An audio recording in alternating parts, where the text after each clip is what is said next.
Hey guys, welcome to the channel. This is part 3 of What If Naruto was in Rosariovampire. If you guys enjoy this what if, then comment, like and subscribe. Let's go. Also the video goal is 10 likes, so let me know that you're interested in the series and you want the next part. Then go ahead and check out the other what ifs in the channel. Before we start, please do support for more awesome content. Don't forget to subscribe and leave. Also share the video with your friends and link in the description. So let's go. Sakura could hear a dull sound from somewhere outside of her unconscious mind. She didn't know what it was, but it was becoming louder and more clear as she found herself focusing on it. Opening her eyes and looking around, Sakura awoke to an image that sent jolts of elation and worry through her body at the same time. Naruto was sitting by her bedside, his breathing coming out in ragged breaths as he had his hands covering his face. That explained the noise that awoke her, at least. She tried to move, but found herself weighed down by weakness and the bandages wrapped around her. She instead settled for smiling a little and whispering, "Naruto." The blonde stopped his crying for a moment, and looked up. Streaks of shed tears lined his face, eyes red from prolonged crying. He blinked several times before looking away. "Sakura-chan, you're alright." "For the most part, yes." Sakura replied, laughing weakly, "I'm glad you're okay, too. I was worried that Akatsuki would find some way to this world and capture." "I'm sorry." The Rosette stopped talking upon hearing the random apology from Naruto. His head was bowed low, and his hands were resting on his thighs. He didn't look up, nor did he say anything further. Sakura frowned, "Sorry." Naruto simply nodded. The kunoichi immediately knew what he was talking about. "Naruto, don't apologize for what happened. You had no way of knowing what occurred. There's no excuse." Naruto spoke firmly, his voice harsh, though it sounded more like he was yelling at himself than her. "I was the one Akatsuki was after, and then I go and abandon the village and leave it to fend for itself." "That's not true. You never abandoned Konoha, Naruto. Tsunade-sama ordered you to come to this world, wherever it is, and stay safe." She could see that Naruto was hardly listening. "Naruto, look at me." The blonde looked up slowly, his eyes barely meeting hers. "If you go and continue to beat yourself up over what happened, paralyzed from the waist down or not, I'll beat the living daylights out of you." She attempted to get herself up to a sitting position, slapping Naruto's hands away when he offered to help. He waited a good minute for her to try and get adjusted, using only one arm and being unable to move her legs at all. "Sakura-chan, just let me. I can do this myself." Sakura argued, her eyes watering a bit. "I'm not helpless. I can still." Her legs were getting tangled in the sheets, and she began cursing before sniffling, "Damn it." Naruto lifted the girl into a comfortable sitting position after she caved in and let him help, thanking him quietly when she was finally situated. "Sorry about that." Sakura apologized, "I'm still kind of caught up in the fact I can't use my legs anymore. Kakashi-sensei told me about your condition." Naruto looked down. "I'm sorry to hear." "Don't be. It was my fault for not being careful." Sakura cut in, "I just need to adjust to having zero mobility in my legs right now. Though." Sakura was quiet for a moment. "I guess the nurses managed to get an X-ray done on me. They say there's a slight chance that they can help my spinal cord damage. I may have limited mobility regained later on, though the chances are that even if I do, I'll never be able to do more than walk with crutches." "That's great," Naruto exclaimed, relieved to hear some good news for once. "So there's a chance you can move on your own again." Sakura smiled a bit before looking down at her legs. "Maybe, though. I don't know if I'll have much feeling. Pressure may be all I can feel if they're fixed." She clenched her bedsheets tightly. "I know it's a bit selfish to say this, but..." She sighed, "It had to be from the waist down. Why not just the knees, or maybe..." Naruto put a comforting hand on her shoulder. "Sakura-chan." Sakura looked up to the blonde-haired boy. "Well, I doubt I'll ever be able to capture the interest of any guys now." Naruto frowned. "What do you mean?" Sakura waved a hand at her legs. "It's not like I can't feel anything if I wanted to do things with, well, you know." "Things?" Naruto asked. Sakura gave him a look before speaking barely above a whisper. "Naruto." She shook her head. "I could explain it to you in medical terms, but you'd never get what I'm talking about. Just don't worry about it."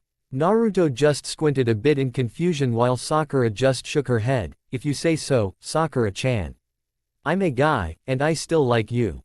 That'll never change. The rosette blinked a bit before blushing prettily, with a hint of embarrassment. Thanks, Naruto. Anytime. Naruto grinned, his innocence as evident as ever.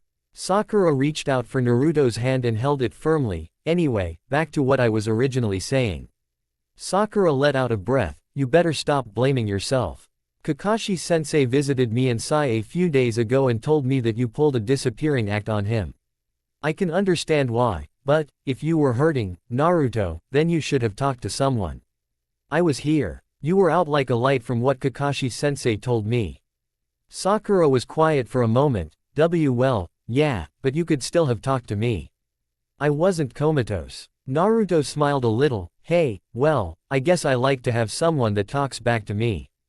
Then let's talk now. Sakura spoke, her hand still holding his. We can talk about anything you want.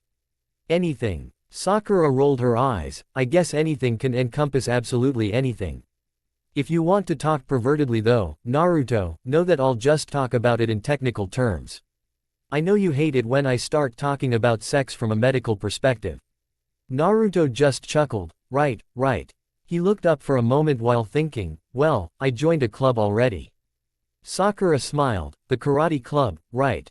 Naruto nodded, though he was giving her a confused look. Why yeah. How did you know? Kakashi-sensei said he found out from some friends of yours when he was looking for you. He said they were both girls, too.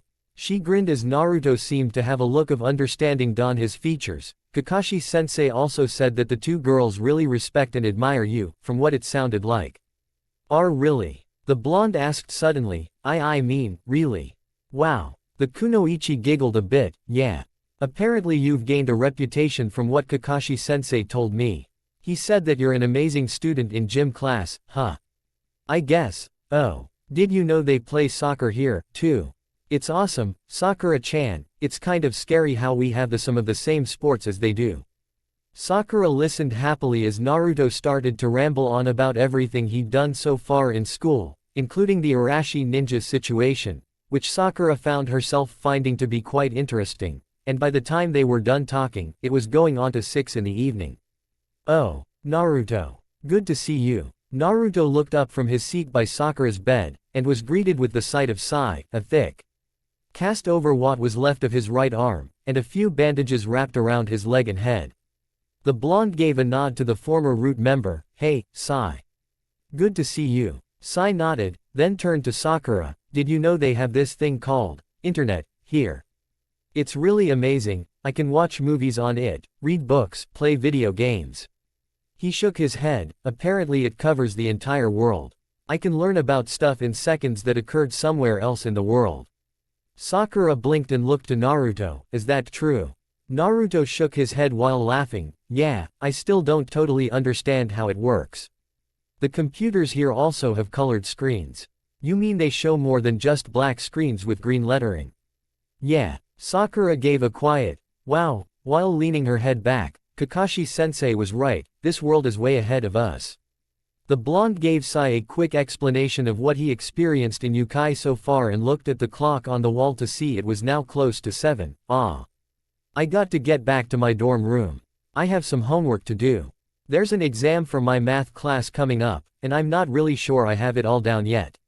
Sakura nodded. Alright. Just be sure to visit before we leave. Leave? Naruto asked. Where are you all going? Back to the elemental nations. Sakura shook her head. No, somewhere in a country called Japan. It's apparently in a parallel world to this one where humans live. It's practically the same as here, excluding monsters making up the majority of the world's population. Sai added. Naruto gave a nod. Okay, well, at least we can keep in touch, right? He grinned. I'm glad that you're both okay. Kakashi-sensei said you were all really hurt, so. He shook his head. Anyway, I'll stop by again when I have time, okay? That's fine, Naruto. Just make sure that your schoolwork comes first. Sakura replied. The blonde rolled his eyes. Yes, mother. That earned a pout from Sakura and a light chuckle from Sai, who was now lying in his bed on the other side of the room. Naruto gave the two a final wave goodbye before leaving the room. He seemed relieved. Sai commented as he looked to the door, "Do you think so?"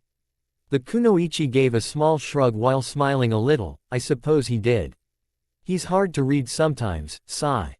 I've found that while he's good at voicing his opinion, he doesn't always show how he really feels to those around him." Sai frowned. "I read in a book that people sometimes hide how they truly feel to sometimes protect their feelings from being hurt, or to keep their friends from worrying." He looked to the window. "Do you think Naruto's afraid of making us worried?" "Again, even after knowing him for the time that I have, he's hard to read. Though, I do believe you were right when you said he seemed relieved." Sai gave a nod, as though reassuring himself upon hearing Sakura's answer. He took out a small book he had lying on the side table that was titled, Monster and Human, A History. He had stumbled upon it in the lobby of the hospital, and asked if he could borrow it. He had found it interesting after reading the first few pages. The history between the humans of the other world and these monsters was a long and complicated one. Some humans got along well with certain monsters while others were less peaceful. Some cases went as far as missions to wipe out the other, like the witch hunts or the mobs that would storm through woods, hunting down werewolves. Another example was the Middle Ages where slaying dragons was a commonplace amongst knights of the human world. Other monsters integrated into human society fairly well. Again, the witches managed to fall into that category.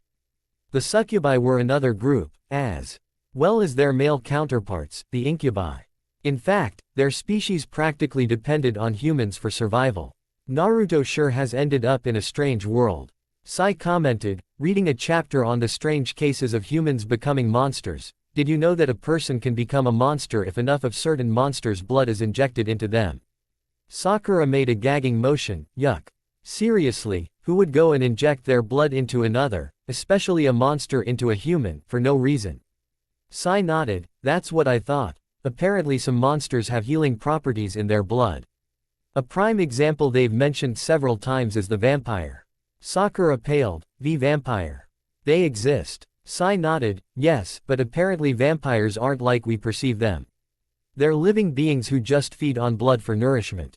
They can eat and drink like we can, and appear to be almost like that of humans. Scholars believe that vampires gained human appearances through evolution. Vampires that appeared human-like were more capable of adjusting to human life and were able to settle down and have an immediate access to food. It's also the reason why so many vampires seek a relationship with humans, so they can have a single, trustworthy source of blood." "Wait, you make it sound like there are humans who willingly give blood to vampires." "That's exactly what it says. Vampires are fairly proud beings. They don't like to take what they don't believe rightfully belongs to them. However, if a human willingly allows them to feed on their blood, then it's fine." The black-haired boy answered, "I think I may need to ask to buy a copy of this book." Sakura found herself suddenly more wary of her surroundings.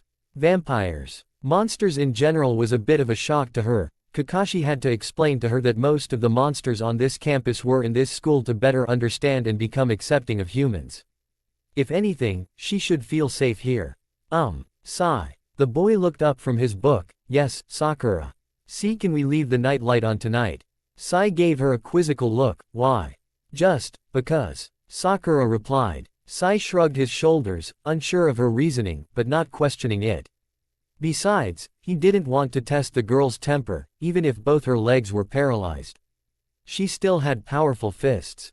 "Hey, look at this," Yukari exclaimed, pointing at a page in a rather dusty book she had rented from the library. "It says here that some shinobi are capable of summoning creatures to help them complete various tasks." She went over the contents. Some examples include dogs, birds of prey, predatory cats, and even frogs. "How did they go about doing that?" Kurumu asked, looking up from her spot on Mocha's bed. The girls had decided to hang out at the vampire girl's room, seeing as it was the weekend and they had nothing to do. "Well, it says that shinobi made contracts in blood with their respective summons. Some of these creatures made individual contracts while others were contracts that applied to entire clans of creatures." She giggled. "I wonder if the Arashi ninja can summon any animals. Maybe he'd call a snow leopard for Mizore to play ow." Mizore retracted her pillow from the young witch's head. "Not funny." The Yuki Onna had decided to let the girls know of her power, seeing as Mocha had accidentally let it slip while they were talking. Mizore blew it off and simply let the other girls in on her not-so-secret true identity.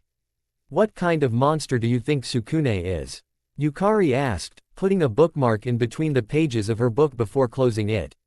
Kurumu and Mocha shared a quick look with each other before Mocha spoke. I'm not really sure, to be honest, haha. He's really good at hiding his identity, isn't he? Kurumu chimed in, yeah, that and he's so good at keeping his disguise, too. Mizore nodded, the same goes for Naruto. Kurumu grinned, we once again find our favorite blonde to be the topic of discussion, don't we, Mizore-chan? She giggled a bit as Mizore chewed a bit on her lollipop stick. You're just jealous. Mizore replied, to which the succubus blinked before sending the Yuki Onna a weak glare before sticking her tongue out. Well, Mocha tapped her chin, I honestly don't know. I mean, he's got those whisker markings on his face. Maybe he's a feline monster. Maybe they're tattoos. Kurumu suggested. They're real. Mizore replied. I think they're tattoos. Kurumu spoke, looking to the Yuki Onna. They aren't. Or two. Or not. Or two. Are. Yukari groaned, stop it, already. You two have argued about this 5 times already. Mizore shrugged, I don't think Naruto-kun would have tattoos of whiskers on his cheeks. It doesn't seem like him at all. Care to explain what they are, then? Kurumu asked. Birthmarks. Mizore replied with certainty. Birthmarks. Who has birthmarks like that? Kurumu asked, though, I have to admit, if they are by some odd chance birthmarks, then they're really cute on him. You know how to choose them, Mizore.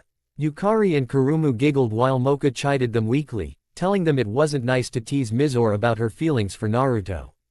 So, when are you going to ask him out? Yukari asked, maybe he'll take you for a romantic stroll to the park nearby.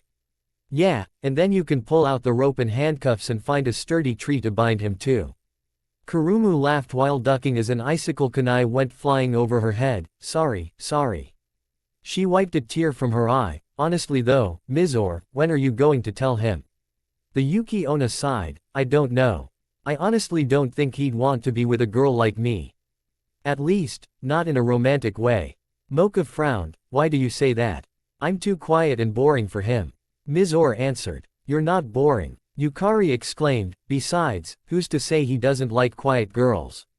Huh. Kurumu nodded, I think that deep down he's a really sensitive guy that wants to have a tender relationship with someone. You sure about that? Mocha asked, I think he's a bit hyper at times.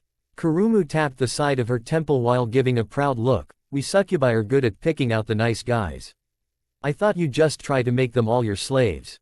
Yukari joked, earning a headlock from the succubus. The girls chatted about the two boys a bit longer before Mizore excused herself, saying she had to do some work for the paper, which she was told by Jin to do a new article for, seeing as the Public Safety Commission had been rather upset about the papers, and decided to do her entry on the mystery that was the Arashi ninja. So maybe she had a mild obsession with the masked warrior. She at least was hiding it a little by applying it to a legitimate cause. The first order of business, finding out where the shinobi was during this time of the day. From what she heard from students, he could blend into the shadows with relative ease. He patrolled the campus at night time, and there was no safe place to do misdeeds without him finding out. At least that's what some of the students that she had interviewed had stated. He sounds more like an omnipotent being than a ninja. Mizore thought as she trekked down the walkway leading to an area with benches. Mizore hid behind a bush, watching the area for any sign of the enigmatic shinobi. For almost a half hour she waited. Then a half hour became 1 hour. Maybe I'm in the wrong part of campus. Mizore thought as she fiddled with the camera Jin had lent to her. Then she saw it. If not for her keen sense of sight, she would have missed it. A blur flew over a few branches, casting a brief silhouette against the moon while it ran past. Mizore sunk low to the grass and readied her camera. The figure landed on a branch no more than 20 yards from her. She looked through the lens of the camera, and felt her heartbeat quicken. It was him. The Arashi ninja stood on the branch, surveying the area without making a sound. She couldn't help but find herself blushing as he moved with such serene grace. I wonder if he already knows I'm here, she thought. She prided herself on being rather good at sneaking about. She was always told by the fellow Yuki Onna back home that she inherited that from her mother. She adjusted the lens, preparing to take a picture of the Arashi ninja as he was adjusting his weapons pouch when. Evening, Mizore-chan. The Yuki Onna let out a shriek as she jumped back suddenly, ice knife in hand and prepared to throw it. She paused as she looked to see the Arashi ninja. How are you? The ninja chuckled before letting out a whistle that sounded like one of the birds she heard on campus. The shinobi standing on the branch looked towards them, then gave a nod before dispersing in a puff of smoke. The shinobi that had sneaked up behind her laughed. I'm not a shinobi for nothing, Mizore-chan. I could feel a presence in the area when I stopped here for a moment. My clone was more exposed so I could figure out who's here while it drew away attention. Mizore blinked before raising her camera. Cheese. Naruto was blinded by a flash of light. Gah. He rubbed his eyes and sighed. You could have warned me. I did. The Yuki Onna replied with a small smile. You're a shinobi, though. You should have been ready. Okay, you win. Naruto grunted, offering the girl a hand and pulling her up so that they were both standing. What's with the camera? Mizore raised the camera in front of her. Jin-senpai was hoping to get photos of you for the new issue we'll be putting out. That is, if it's approved by the Public Safety Commission. Naruto sighed. I heard about those jerks.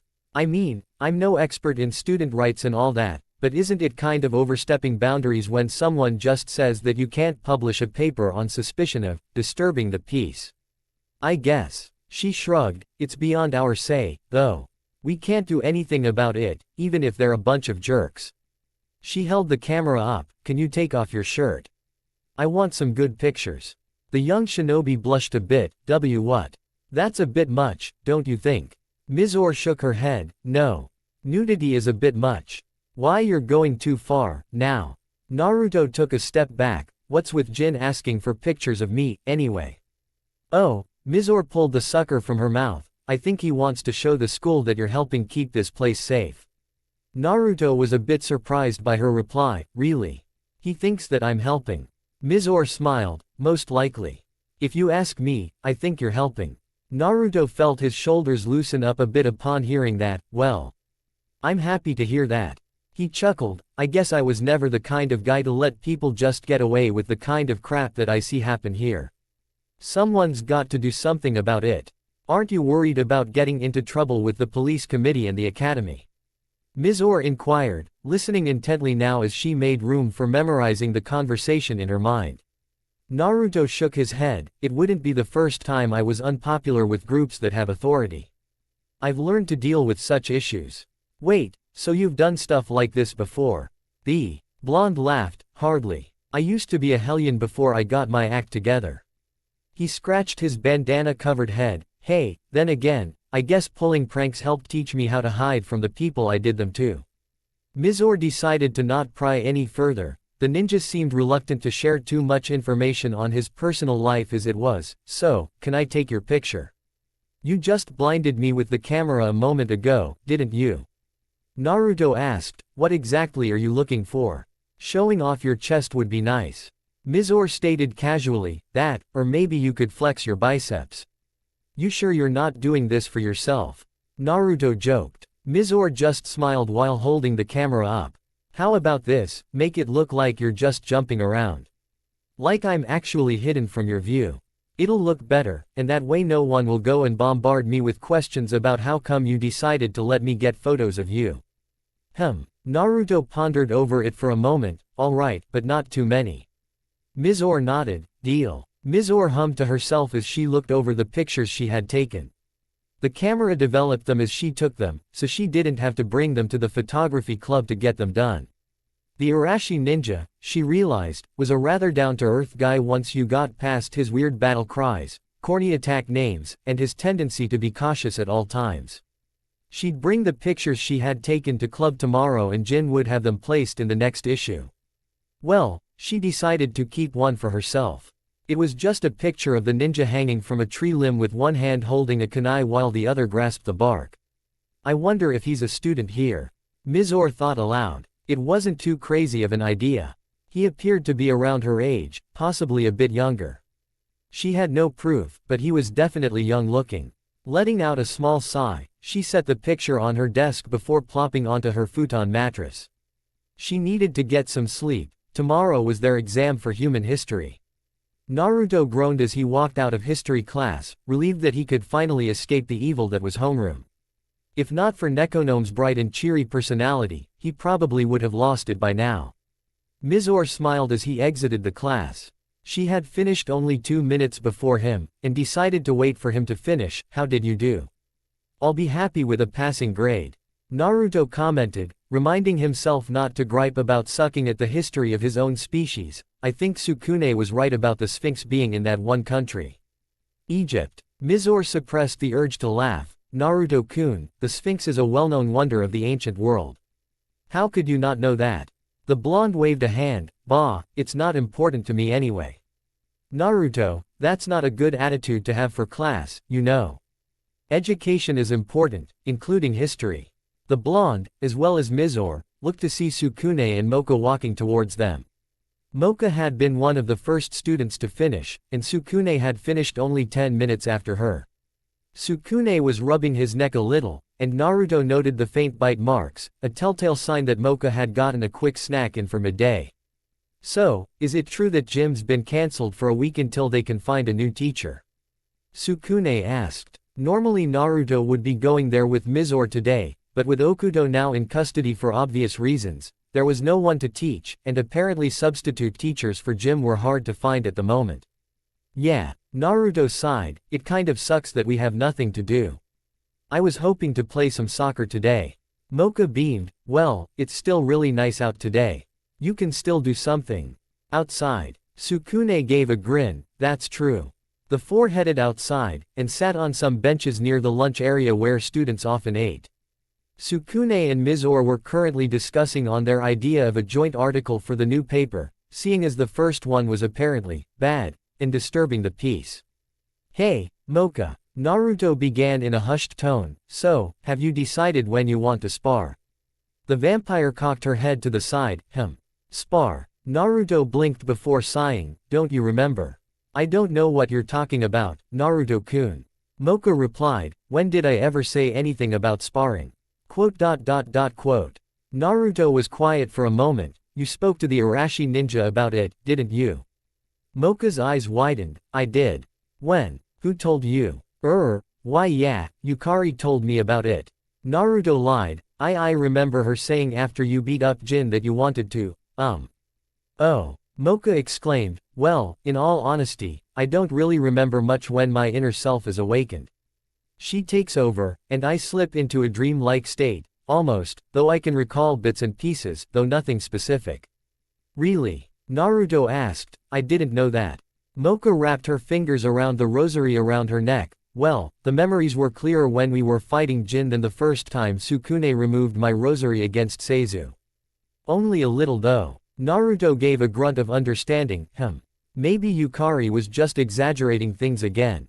She must have been amazed by your sealed self's power, and thought it'd be a cool idea, haha. She's still only 11 years old, after all. Mocha giggled, true. The four began to talk about classes, Naruto griping over math while Mocha chastised him for not studying enough. Then the topic that Naruto hoped to avoid was brought up. So, Naruto, what are your thoughts on the Arashi ninja? Naruto looked to Sukune, That ninja guy. I don't really know. He seems alright, but I've never seen him. Maybe if you were around us more you'd see him. Mizore stated with a smile, he's actually not that bad. Take a look. She set a few of the photos she had taken of the ninja on the table, he even posed for me. Sukune raised an eyebrow, wow. These are awesome, Mizore. We can definitely use these for that article of yours. Naruto looked at one of the photos and couldn't help but smirk to himself. Wow, these are awesome pictures, Mizore-chan. You said he posed for you too. Mizore blushed, yeah, he's actually a very nice guy. He doesn't act all proud and he's super strong. He just wants this place to be safe for everyone. Mocha grinned, yeah, sounds like a knight in shining armor, huh? The Yuki Onna blushed more, I never said that.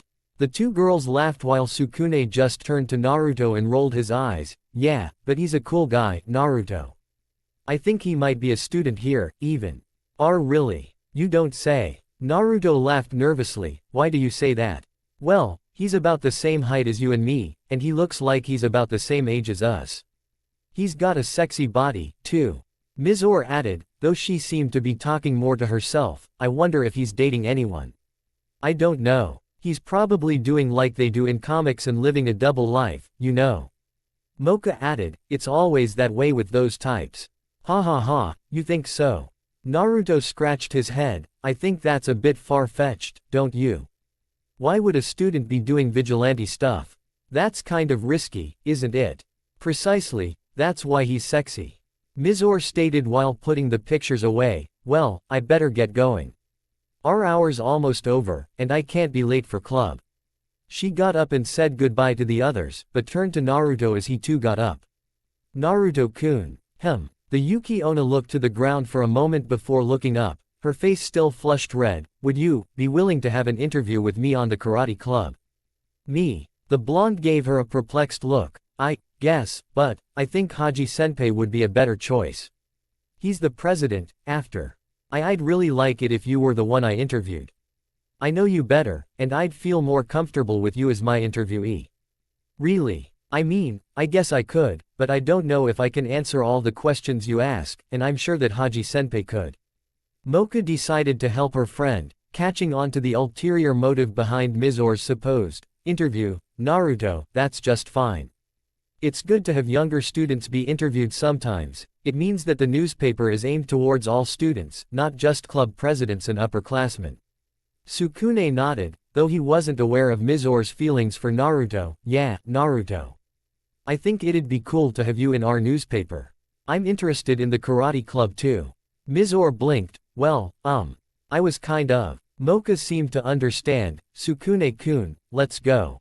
We need to get to work on the second drafts of our articles. She grabbed him by the hand and gently pulled him away. The vampire girl gave Mizore a wink before heading off towards the school. She sure seemed to be in a hurry. Mizore just smiled. Yeah. So, do you want to have that interview later on? Sure. I've got nothing going on after karate today. Naruto grinned. How about 8 tonight? Mizore nodded. That sounds great. Where would you prefer to meet? My place or yours? Naruto scratched his head, and chuckled. Your choice. The Yuki Onna thought it over for a moment. How about your place? I'll save you the trouble of having to rush over to my dorm room after club. I'm sure you'll want to get cleaned up and all that. Okay, sounds like a plan. As Mizore followed after Mocha and Sukune, Naruto suddenly realized something. Crap, Mizore's going to visit my place. He blinked. Does that mean I have to clean it up? He let out a groan, and headed off to karate club. As you can see by looking at Uzumaki's file, there is virtually nothing on his true identity. He is to be considered a threat to the peace and stability of the school. What about the headmaster? Has he given you access to his information? Asked a girl with long, dark lavender hair. Kyuubi frowned. It appears that the headmaster is still unwilling to allow me the restricted files on Uzumaki, Kido. Such denial of that information perturbs me even more than the lack of information we have on his record. The leader of the police committee answered, we have no way of finding out what his weaknesses may be, let alone where he's from. The file that Kyuubi was referring to lay in front of each of the police committee members in attendance. It had a picture of Naruto in his school uniform, along with his name, age, weight, and height. Nothing else. The other fields of information were simply given in A, and nothing more. So, is this because the headmaster doesn't see Naruto as a concern, or what? Kyuubi shook his head, unsure of the chairman's actions as well. The headmaster showed no signs of alarm when I brought up the issue of Uzumaki with him. He simply stated that we should continue to go about our business, and if Uzumaki does anything that is seen as openly against school policy that he will take care of it. Kido growled a bit. It's like he's protecting that first-year bastard. Kyuubi didn't show it, but Naruto's apparent lack of identity disturbed him. For all sakes and purposes, he was placing Naruto under all 4 of the categories that he was given from his inquiry on the monster categorical search program: vampire, ghoul, doppelganger, and kitsune. He had hesitated on considering doppelganger, since that race of monsters had a wide range of appearances at their disposal, and Uzumaki had shrugged off his killer intent without much effort. That last category, however, was what bothered him the most. If Naruto was a kitsune, then surely Naruto had about the same amount of power as him or possibly less. Still, there was the fact that when he released some of his killer intent, the blonde-haired boy simply brushed it off. If he's a kitsune, then he could prove to be a major threat to me, depending on his powers. Though, vampires can be just as bad. Kyuubi thought, perhaps I should get someone to monitor him, though, if he's that attuned to powerful Yuki like mine. Keep an eye out for him. The same goes for the newspaper club. They were a problem last year, and it looks like Jine has decided to continue the tradition with the new members. That is all. Kyuubi finished. The police committee members all left the room, taking their copies of Naruto's school identification paper with them. Kyuubi was soon alone in the room. He picked up the copy of the paper, and studied Naruto's face. The boy had rather vibrant blue eyes, but he swore he saw them turn a deep red for a brief moment during their short encounter. Not only that, but he has those odd markings on his face. Kyuubi murmured, as he tucked the paper away in a folder, all the more reason to keep an eye on him. Naruto stood in front of the sandbag hanging from the ceiling, and took in a few deep breaths before getting into the stance Haji had shown him. He opened his eyes, and quickly dealt a palm strike while exhaling, then grabbed the bag and kneed it twice before kicking it, causing the massive object to swing on its chain. Naruto waited for it to come back towards him before getting in his stance and delivering a front thrust kick. The chains creaked as the bag swung back and forth several times. Looking to the clock on the wall, Naruto exhaled a deep breath. Looks like I got about 2 hours to spare before Mizore-chan stops by my place. He turned back to the bag, and began a quick volley of elbow and knee strikes, finishing with a spinning back kick. Rip. Ah, shit. Naruto cursed as sand poured out of the bag and onto the mat. Naruto had managed to beat the sandbag to the point of ripping the fibers that held it together. He watched in mild dismay, and pride, as the sand piled underneath the now useless bag. Clap, clap, clap, clap. Well done, Naruto. That was an almost flawless execution of the spinning back kick, and I don't recall ever teaching that to the first-year members. Naruto looked up to see Haji standing at the dojo entrance, a wide grin on his face. Thanks, Haji Taiko, but I think I'll need to clean. Don't sweat it, Naruto. You get home, we finished an hour ago anyway. I'm the one in charge of locking up, so I'll clean that sand up and we can use it to refill our next bag. The karate club captain walked up to Naruto and took a good look at the damage dealt to the sandbag. He let out a low whistle as he examined the fibers. Whoa, that's a clean hole in the bag. Haven't seen something this bad almost 2 years, haha. Sorry about that. I'm guessing this will come out of the club's budget, huh? Not a problem, we have leftover bags from last year's purchases in storage. Besides, breaking a sandbag is something that should be celebrated for first years. He laughed as Naruto just gave him a perplexed look. Okay, so it's not bricks or tiling, but we've put down every member's name that has ever destroyed any of our equipment while training, hey. Seriously? Naruto asked with a chuckle. That's kind of cool, actually. Haji gave Naruto a hearty slap on the back. Right. Now, get a move on. You're going to make the rest of us look bad if you keep staying after club's done. Naruto took his duffel bag and headed back to the boys' dorm. After a quick shower and cleaning his room, he sat down and plugged away at the reading assignment on Middle Ages Dark Times for Humanity and Youkai. He had to admit, he was kind of glad that his world never had to deal with the plague that infested the world during these times. Then again, his world had to deal with ninja wars, madmen who craved power, and evil organizations bent on conquering the world. A knocking at the door caused him to jump a bit. He had been so caught up in his reading he never noted the time. He got up, turning towards the door, only to see Anbu uniform lying haphazardly on a chair by his table. Crap. He picked it up and nearly stumbled as he opened his closet door and threw it in before shutting it. Then he got up and opened the door leading to the hall. Hiya, Mizore-chan. Mizore was standing in front of Naruto's door, smiling a little as she was greeted by the blonde. Hello, Naruto-kun. Can I come in? Naruto ushered the girl in and the two sat at his table. Want anything to drink? Ice water would be fine. You sure? I got fruit juice, I can warm up some tea or ice water. Naruto laughed. Alright, one big glass of ice water coming up. The blonde supposed that with her being a Youkai with an affinity to ice, she was a being who preferred cooler liquids to drink. Naruto helped himself to some green tea he had made earlier, and after setting the 2 cups down, spoke, "So, you wanted an interview?" "Yes, if that's all right."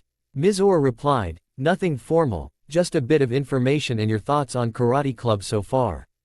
"We're a club, yes, but we also like to promote other activities on campus as well. Give students something to look for on weekends if they have nothing else to do." "Hey, I suppose, huh?" Naruto leaned back in his chair. "Well, I suppose I could start with my interest in martial arts." It was close to 11 by the time Mizore looked at the clock again. "Oh wow, is it really 11? Naruto blinked, and laughed. "I guess so. I sort of went on a rambling session, didn't I?" Mizore shook her head. "Not at all. You told me lots of interesting things, hopefully I can get it all in the article for our paper." "Speaking of which," Naruto began, "what does Jin plan on doing with that student police group or whatever?" Mizore shrugged, "I'm not sure." She looked around. "Don't tell anyone this, but we managed to hand out the rest of our first copies to students interested while they passed by our room. Try to keep that under wraps, though. We technically are breaking rules, or so Jin says the police committee is stating to be the case." She sighed while putting her pen down. "As far as what we're going to do, I'm not sure. Kurumu is hellbent on printing her double chocolate brownie recipe along with a few others in the next issue." "Tell me you're not joking," Naruto stated, to which Mizore simply shook her head. "Man, I tried those brownies of hers. I nearly cried, they were so good. I don't know how she does it, but she's got a knack for making desserts." Mizore frowned a bit. "Well, yes, but she's horrible in most of her other classes." "Hey, yeah, but Yukari's helping her, right?" "True." Mizore spoke. "I could probably make desserts too, if I had an interest in them like she does." "Well, if you make anything, I'd happily try it." "Really?" Mizore asked. Well, I'm good at making homemade ice cream." "You can make ice cream?" Naruto asked. "I haven't had ice cream in ages." "Neither have I." Mizore pulled out her sucker and adopted a pensive look. "In fact, I think I was at a winter festival in some town with my mother a few years back when I last had ice cream." "Well, what are we waiting for? Let's make some this weekend." Naruto stated. "I've got nothing going on except for karate on Friday afternoon." "How about it? Maybe the whole gang can join us." I suppose." Mizore agreed. "I'd like that a lot, Naruto-kun." "Neat." Naruto grinned. "So, anything else you need from me for your interview?"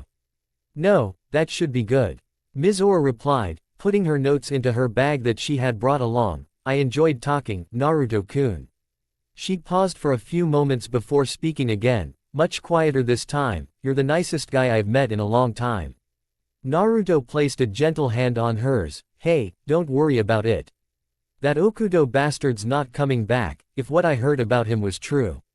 He was like a squid in the frozen food section of a food market according to what students said." "Hey."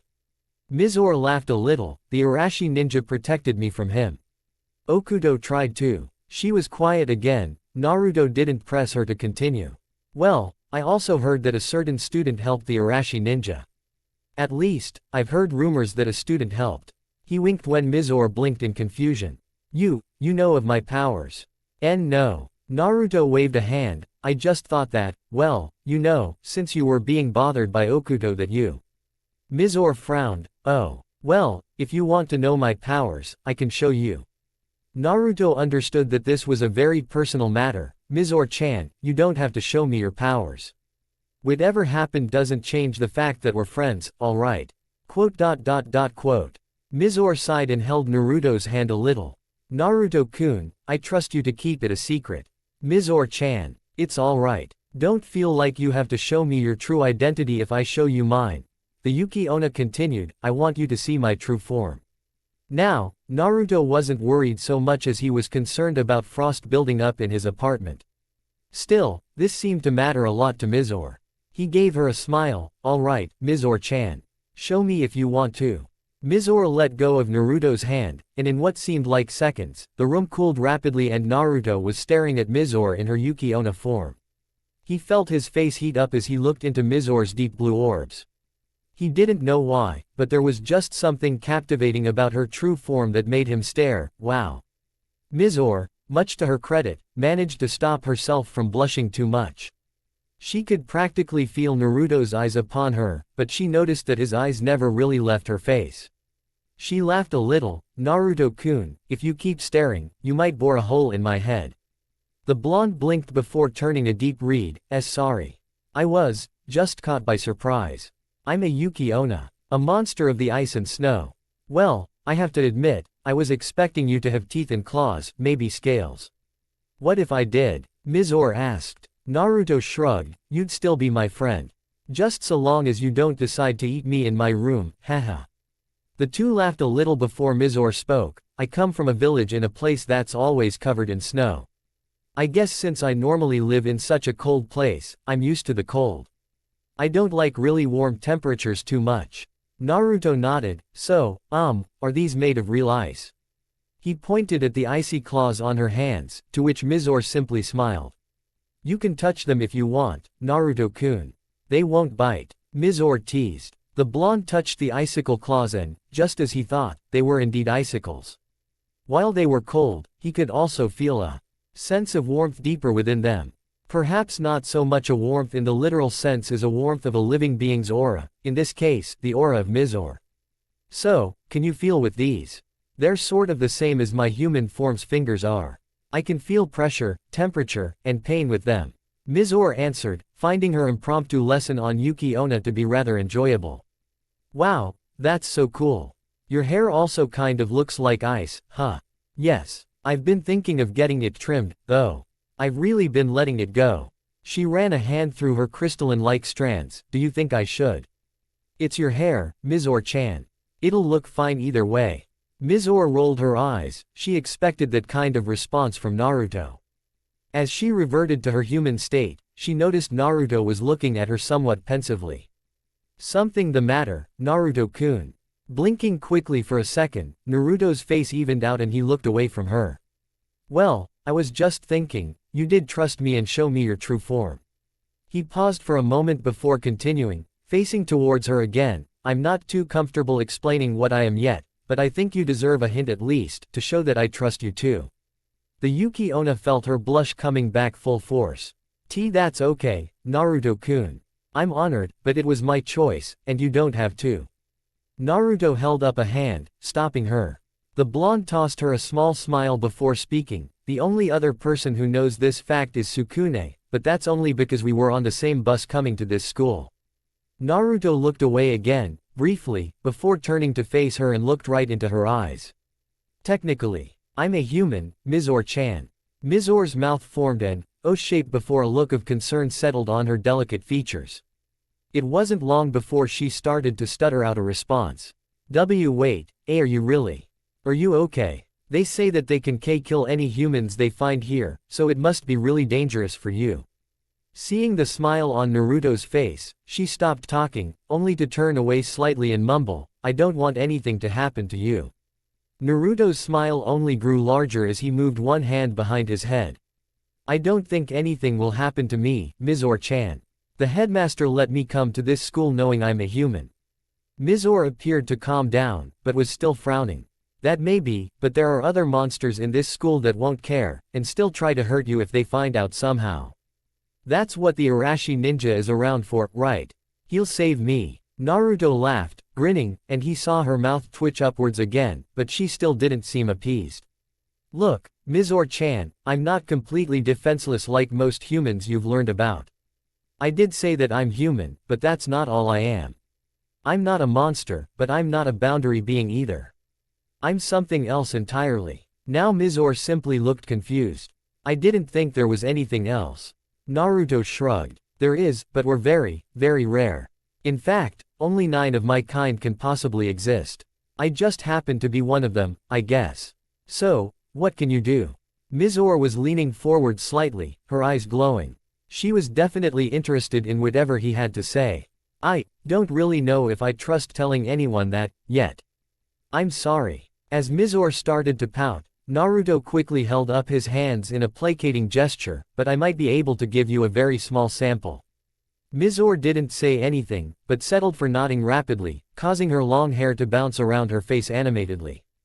Grinning once again, Naruto let out a deep breath and calmed himself. Opening his eyes, he stared at Mizore and tried to pull on a very, very minuscule amount of Kyuubi's chakra. It wasn't at all easy, but he lifted his hands to see that his nails were slowly growing longer.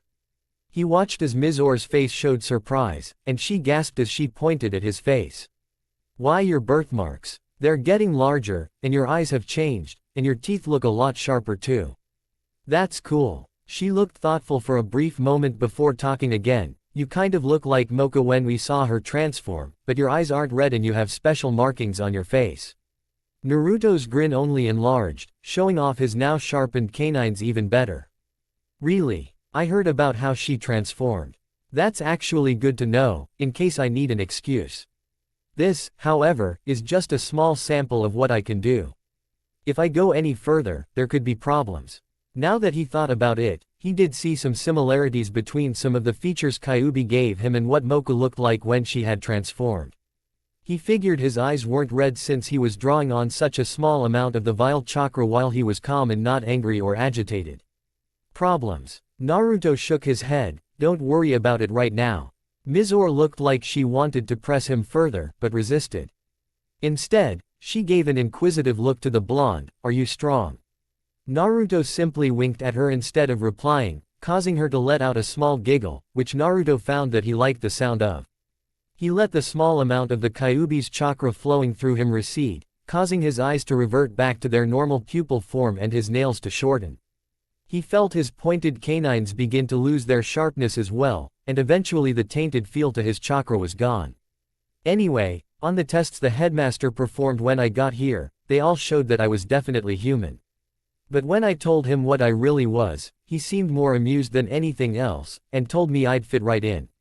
I think he already knew what I really was, and was just humoring me, since he knew one of my sensei from my hometown." Naruto started to chuckle, and Mizore found herself joining in his laughter as she was wondering just what in the world Naruto could be. He claimed to be human, but something different than an ordinary human. It was obvious he had unique powers, but he claimed he wasn't a monster or a boundary being as she knew them to be, even if he did strongly resemble a vampire.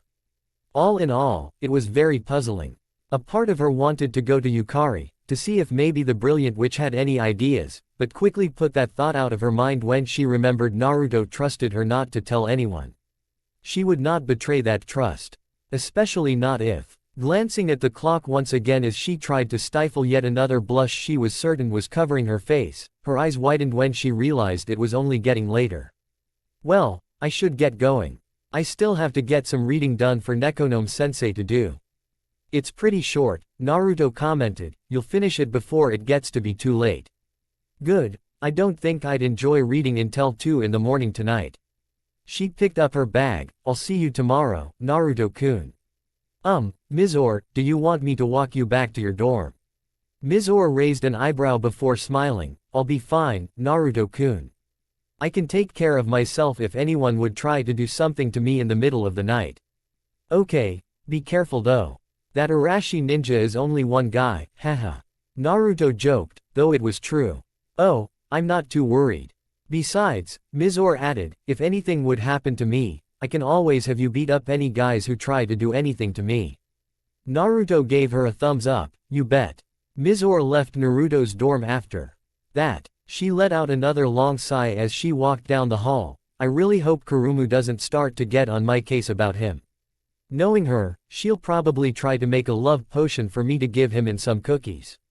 Naruto, meanwhile, was sitting in his chair, trying to keep the image of Mizore in his mind. He wasn't quite sure what he was feeling, but he did know that he found her attractive, with or without her true form. Still, there was the problem with trying to keep his double life going. Being a student and a shinobi vigilante was hard enough. Dating was something he had no experience in whatsoever. Wonder if Ero Sennin's got any notes on dating. Naruto frowned. Did I seriously just consider looking at his scrolls for?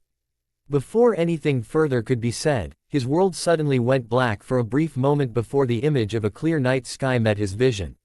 He bolted up, and looked around. "What the? Where the hell am? Naruto, hey." Naruto turned around to the sound of a familiar voice. He was met with the image of a large, bright orange-colored toad, Gamakichi. "Where am I?" The son of the legendary Gamabunta smiled. you're in our world, Naruto. This is the land of Myobokuzen. Naruto's eyes widened. Jiraiya told him once that the only way to get to the land where the toads of his summoning contract lived, he would have to travel for a month on a secret route from Konoha to the mountainous region, or be reverse summoned to the lands. Did you summon me here? Nope, Fukasaku-sama did. Naruto rolled the name around in his mind, but was unable to draw a face to the name, Fukasaku. That'd be me, Naruto-chan. Naruto was a bit taken back when he looked down beside Gamakichi to a small green toad that looked to be several eons older than both him and the larger toad, I'm Fukasaku, one of the elders who live here in Myobokuzen. Fukasaku answered, I helped train Jiraiya in the art of senjutsu, and if you want, I'd like to offer you the same opportunity. Senjutsu? Naruto asked. He recalled Jiraiya mentioning such a thing once, stating that it was a whole league above any normal shinobi art. That was it though. Wait, you mean to tell me that this grandpa of a toad taught arrow senin? Gamakichi frowned. Oi, watch it, Naruto. Fukasaku's one of the wisest of all toads to have ever. Ha ha ha, it's alright, Gamakichi. Fukasaku hopped over to Naruto. It's obvious why Jiraiya-chan had such a fond appreciation for you as a student, hey. The elderly toad looked over the blonde once. I received a letter from Tsunade-sama via Katsuyu some time ago about your current living situation. Yeah, did you also get word about? Yes. What happened to Konoha was a great tragedy. We got word from the Slug clan some time ago about the attack on the Hidden Leaf. Naruto sighed, I should have been there. Naruto-chan, I'm sorry, but you being there wouldn't have changed anything in your current state. Pain beat Jiraiya-chan in Senin mode, and Shima and I were both with him as well. Naruto clenched his fists, I should have been with Arrow Senin back in Omegakure as well. Maybe then he would still be. Naruto-chan, that's enough. Fukasaku stated firmly, and let out a sigh. Look, my boy, I understand that your main objective right now is to stay in Youkai for your own safety, and I would probably suggest you continue to do so. However, the elderly toad gave Naruto a small smile. Jiraiya-chan stated that you have a vast amount of potential to me on more than one occasion. Whenever you've got free time between this school you're going to, I'd like to help you learn how to use senjutsu. Okay. Naruto nodded. Fukasaku made a hand seal, and a small scroll appeared in his hands. Here, Naruto-chan, this is for you. It explains the basics of what senjutsu is. Read it over until we begin our training here. Sound good? Naruto took the scroll from Fukasaku's hands, and grinned, sounds fine by me. Great to hear. Now, I'll let you get back to that Youkai Academy of yours. Keep in touch with us, alright? Just summon one of us toads when you want to begin your training. Naruto would have said to just train him now, but he didn't want to have Kakashi, Sakura, Sai, and his other friends go into a panic at his sudden disappearance. So he just gave a nod to the two toads, roger that. I'm pretty sure that I'll have time to start training sooner rather than later. Good. I look forward to when we can get started on your training then, Naruto-chan. Naruto's world disappeared again for a moment before he found himself back in his room. He looked to his clock, and laughed. No more than 10 minutes had gone by since he had been summoned. He was soon in his bed, yawning deeply. Tonight, he would lay off the Arashi ninja duties.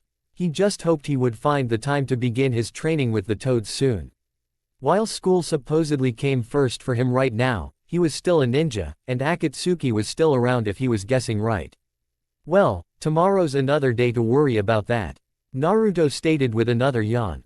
Closing his eyes, he eventually drifted off to a sound sleep, the cool breeze of the night air blowing gently through his window as he slept.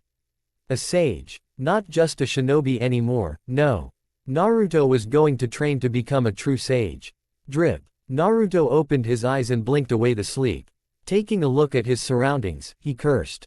Pipes on walls, dim lighting, water on the floor. Damn fox, what's he up to? Naruto walked down the corridors that he always seemed to know how to navigate despite not having any real mental map of the place in his mind. He turned a corner and found himself within the chamber where the giant cage was. Alright, you damned fox, what's this all about? I'm trying to sleep. There was a deep rumbling sound that sounded like a growl emanating from behind the bars. Naruto didn't flinch as too bloodshot. red irises opened behind the cage bars, as well as a set of large, wickedly sharp teeth. Naruto. It's been too long, you whelp. Cut the crap. What do you want? Did you call me here because of the chakra I drew upon earlier? The Kyuubi roared in laughter, ha ha ha. This has nothing to do with that negligible amount of chakra of mine that you drew upon. The demon fox looked upon Naruto for a moment before continuing, its blazing red eyes not leaving his. You've grown even more of a backbone since we last spoke, eh.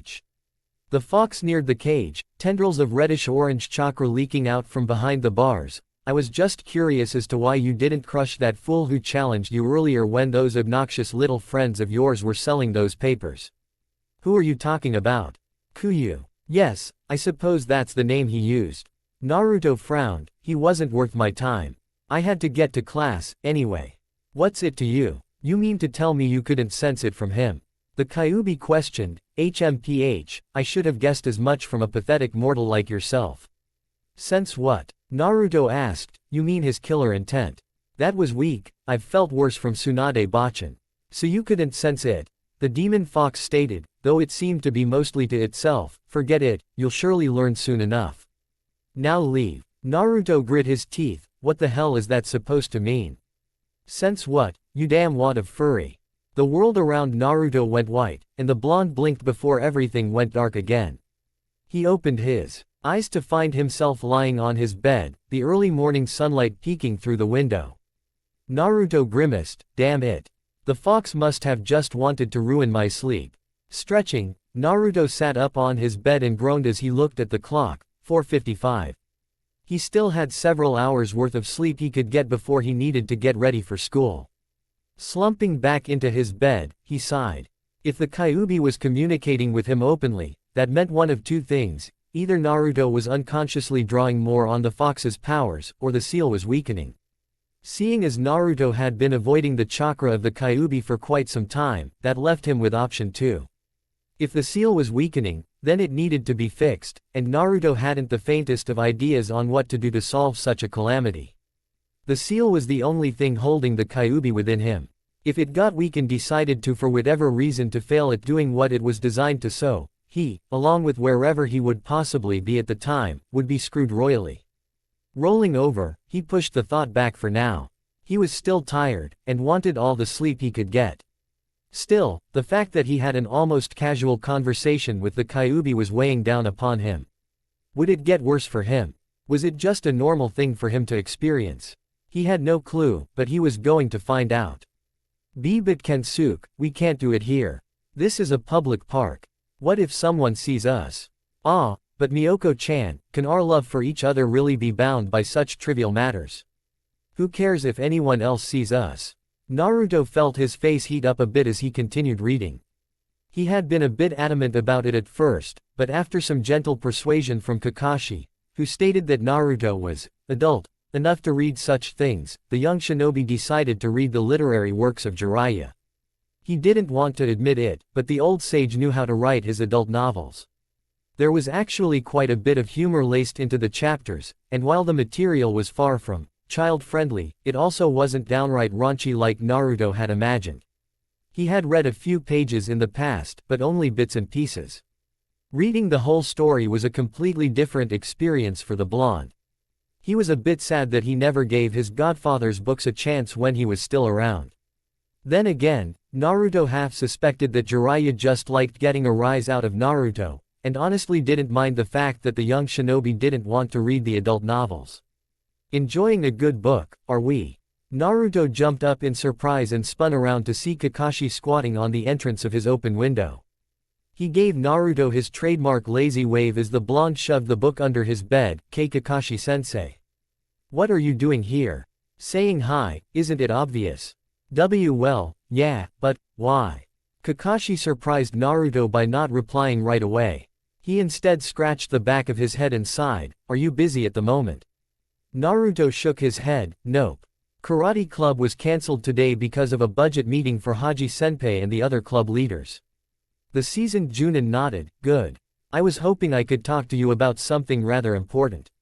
Is about Konoha. Sakura-chan and Sai. Money. I have plenty of money from Ero Sennin and my saved up money in my scrolls if you guys need.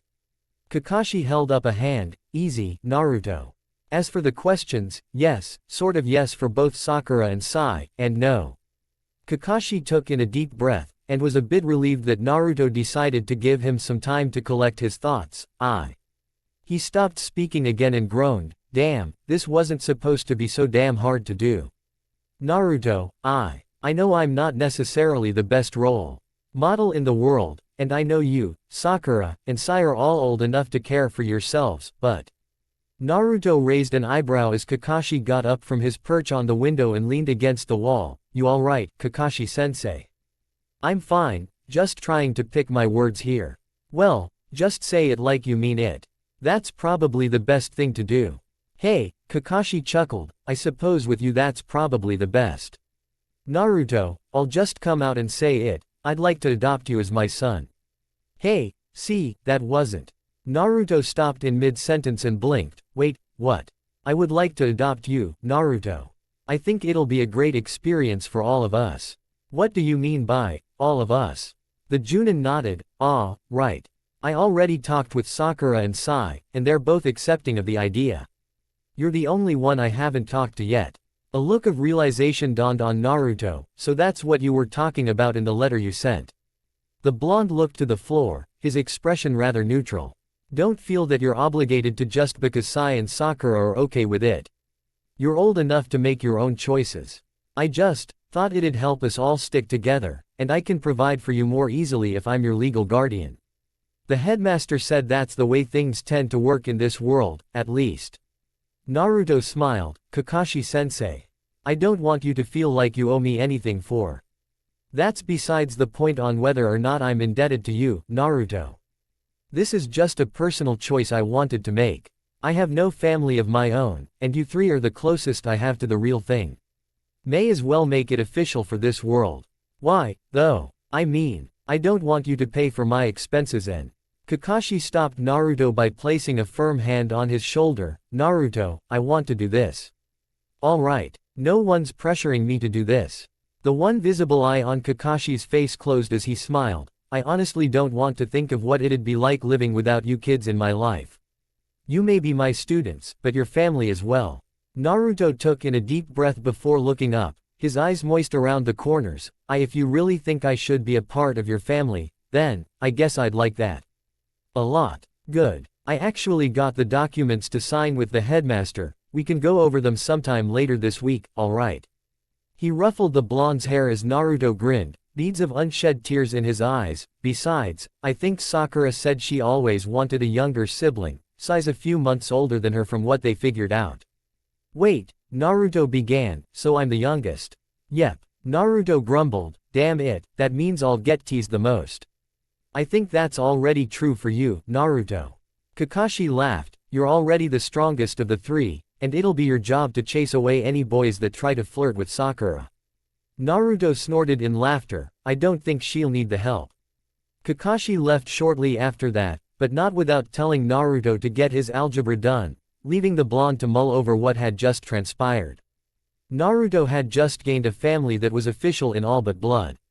Well, he had already saw them all as family, even Sakura as of late. He was slowly losing that boyhood crush he had on her. Now they truly were related to him.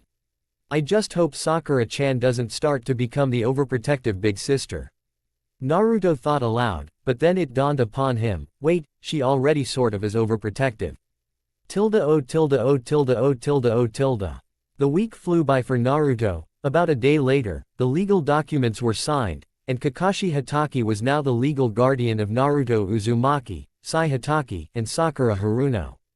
Seeing as Sai had never been given a real identity while living under Root, Kakashi just gave him his name.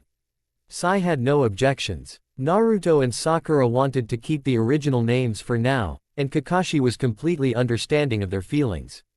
It was going on to the middle of the first trimester, and soon the various classes would be cramming assignments down the students' throats. At least that's what Kurumu had lamented in the middle of lunch on Friday. I can't keep up with all the classes. I wake up every day before most of the students to get my homework done that I didn't finish last night, and it's getting to be too much. Naruto rolled his eyes as Yukari laughed, his senses alerting him to the ensuing fight. Maybe if you didn't spend all your time worrying about chasing Sukune-kun you'd be able to do your homework. At least I have a chance at attracting his attention, you flat-chested. Naruto closed his eyes as he let the dull thrumming of Kurumu and Yukari beginning to exchange blows and insults fade into the background. He'd gotten quite used to their squabbling, and to be honest, he sort of enjoyed the insults once in a while. Cow. Lowly witch. Yeah, you're just jealous that I have a youthful apurao. My hair. Mocha managed to calm the two down, though the vampire girl was now being assaulted via groping from Yukari. Kurumu scooted closer to Naruto and grinned, so, I heard you had an interview with Mizore the other night. The young shinobi couldn't help but notice the glint in the succubus's eyes. Why yeah. We talked about the karate club and stuff like that. That's it. Kurumu asked with a knowing smile, nothing else. Not really. Naruto and I simply discussed the club's activities, that's it. Gah. Damn it, Mizore, stop doing that. Kurumu shrieked as the Yuki Onna popped out from underneath the table. Seriously, that sneaky behavior of yours is creeping me out. I'm not being sneaky. Mizore replied as she took in a mouthful of chilled soba. Besides, Naruto-kun saw me earlier when I first got here. Kurumu gave the blonde a questioning look, to which Naruto simply shrugged. I just thought she wanted to eat in a shady area.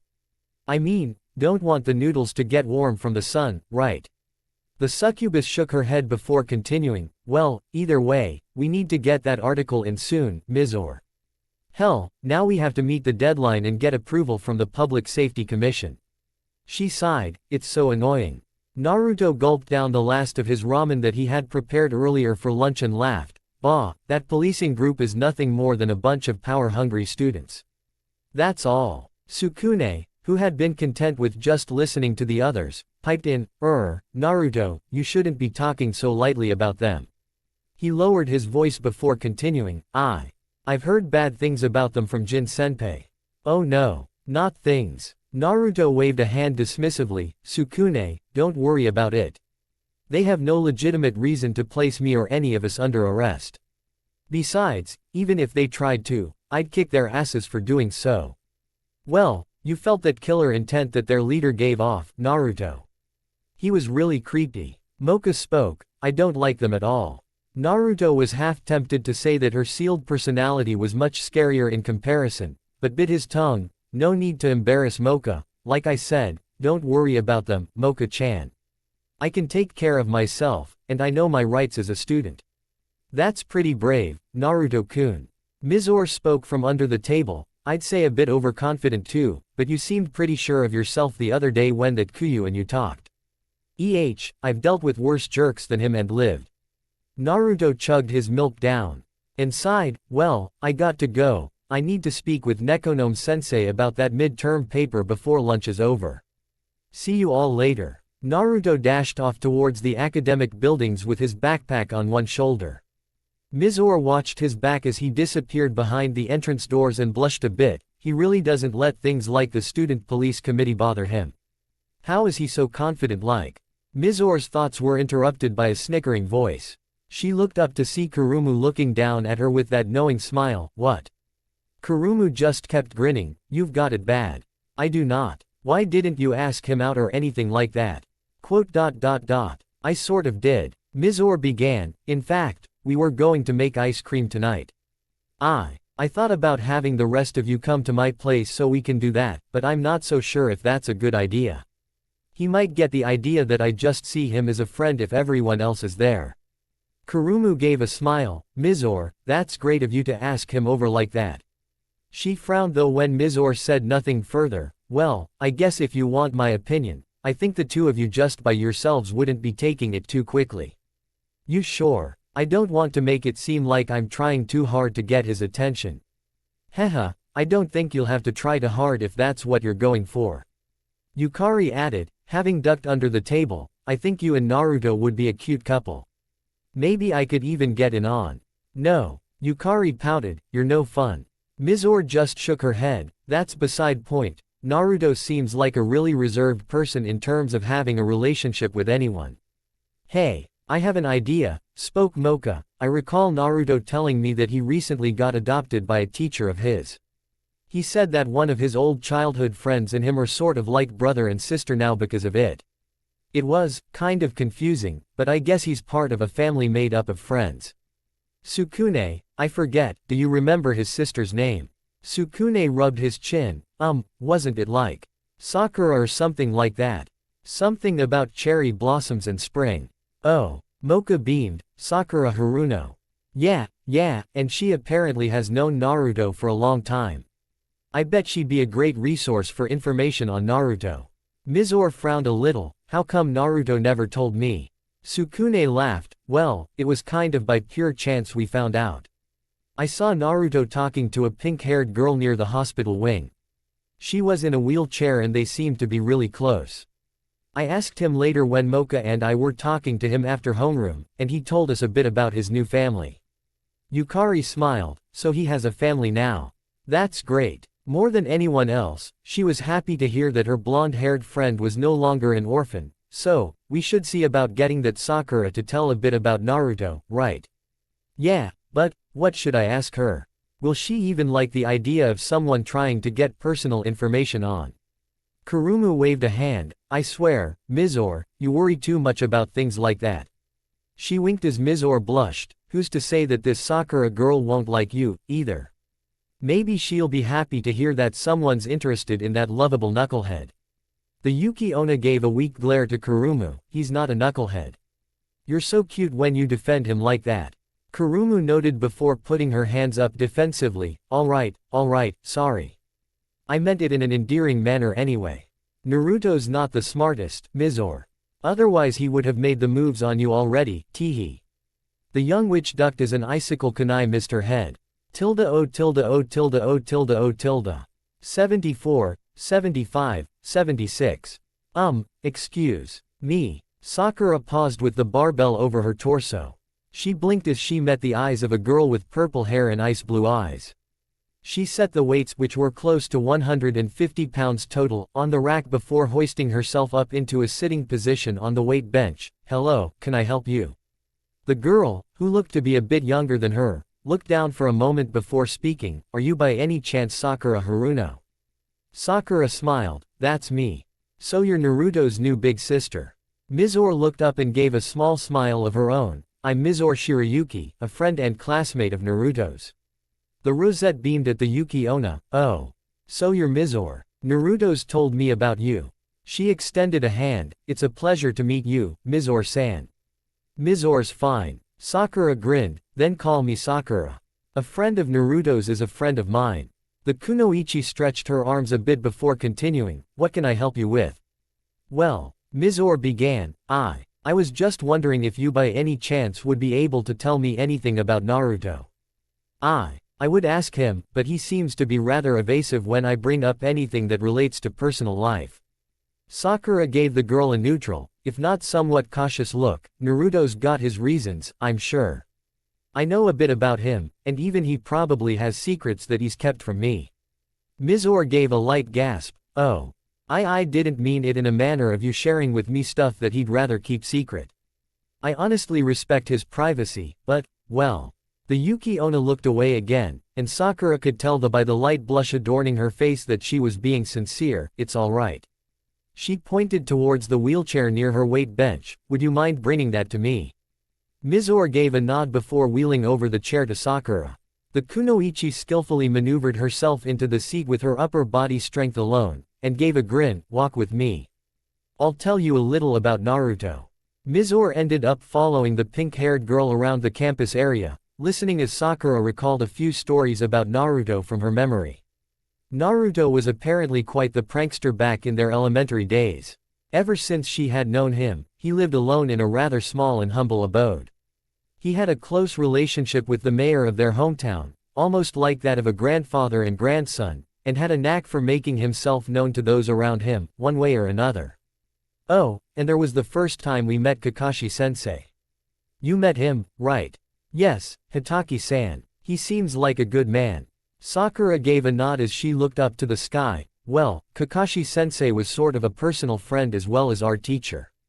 Anyway, the day we were to meet Kakashi-sensei, Naruto got impatient waiting for him. Then again, Kakashi-sensei was several hours late, so he had it coming. Mizore's eyes widened. Several hours. Sakura shrugged. Our little village has a rather laid-back academic program, apparently. Well, as I was saying, Naruto decided to teach Kakashi-sensei a lesson by placing an eraser between the door frame and the door. When Kakashi-sensei finally arrived, the eraser fell right on his head, covering him in chalk dust. Sakura let out a quiet laugh. At the time, I thought it was really immature. Now that I look back on it, I really enjoyed those memories. There was a faint tone of melancholy in Sakura's voice as she spoke. Mizore would have asked about it, but decided not to. So, what about Naruto's hobbies? Does he have any favorite things? Sakura turned to face Mizore fully, a sly grin on her face. You plan on giving him a present or something? Mizore looked away again, blushing slightly. Sakura just continued smiling. As she continued onward, Naruto, in case you didn't already notice, has an unnatural love for ramen, especially miso ramen. He loves the color orange, but I half suspect that he just likes it because it makes him stand out. Orange. Mizore repeated, a bit surprised. I always suspected him as more of a blue or darker color. Oh, trust me, he loves orange. He gripes to me whenever he can about how boring the school uniforms are. Sakura shook her head, that and the lack of ramen. He's living off of his stock that he brought with him from home right now, and he's been running dangerously low as of late. He's been complaining about that whenever he eats the cafeteria food. An unfortunate side effect of eating that stuff for most of his life. It's like a drug to him. Hey. Sakura sighed. Mizore, I really don't think it's my place to be speaking for him, but I trust you. The kunoichi was quiet for a moment as she stopped pushing her wheelchair forward. Naruto, he had a father-like figure not too long ago. He was Naruto's godfather, Jiraiya. I never heard him talk about his godfather. Mizore stated, were they close? Very. Jiraiya was actually a sort of mentor to Naruto's father. The kunoichi sighed, I know this only because Naruto told me recently. Anyway, Jiraiya died some time ago, and it hit Naruto really hard. He went into a deep depression and he has just started to show signs of recovery. At least that's what Kakashi-sensei told me. Mizore began to understand the reasons behind Naruto and his aloof behavior at times. How he distanced himself from others, but was still there if you needed him. He's a really selfless person, Sakura. Isn't he, though? Sakura replied, you know, I'm pretty sure had things gone a bit different Naruto and we'd be dating, possibly. Dating. Mizore repeated, I thought that you were sort of like a big sister to him. Sakura giggled, I am, but at the same time, Naruto had the biggest crush on me. Unfortunately, I was a stubborn brat for the longest time and didn't get it through my thick forehead just how great of a person he was. Then when I just started to see him for what he truly is, he left for 2 years with his godfather. Why did he leave? Mizore questioned. The kunoichi came up with an answer on the fly, cultural experience, from what I understand. Jiraiya was a rather famous person in our region, and he had lots of friends and familiars. He wanted to get Naruto into the family business, so to speak. What was the family business? Oh boy, Sakura was starting to get into dangerous territory. What did Naruto say to use should anyone ask about him and his past? Writing novels. Mizore actually cocked her head to the side. Writing novels. Sort of, I guess. Naruto never really explained much to me. He didn't have that big of an interest at the time, though I think he may pick it with his godfather having passed away. I never pictured him to be the writing type. Mizore stated with some degree of amusement, has he started anything yet? Sakura gave a hum, not really, but he's planning something out. He's keeping it all real hush-hush though. Only Kakashi-sensei knows anything about it aside from Naruto. I volunteered to help edit his work, and Naruto stated that he thought it was a great idea. She waved an arm around, it's all just a side project right now, Naruto's more concerned about his education. I think I'd like to read his work if he ever gets it started.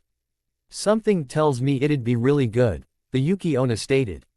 Hey, maybe. Sakura laughed. She wasn't too sure about the girl and her tastes, but stating that Naruto was working on creating an adult novel series just didn't seem like a good idea.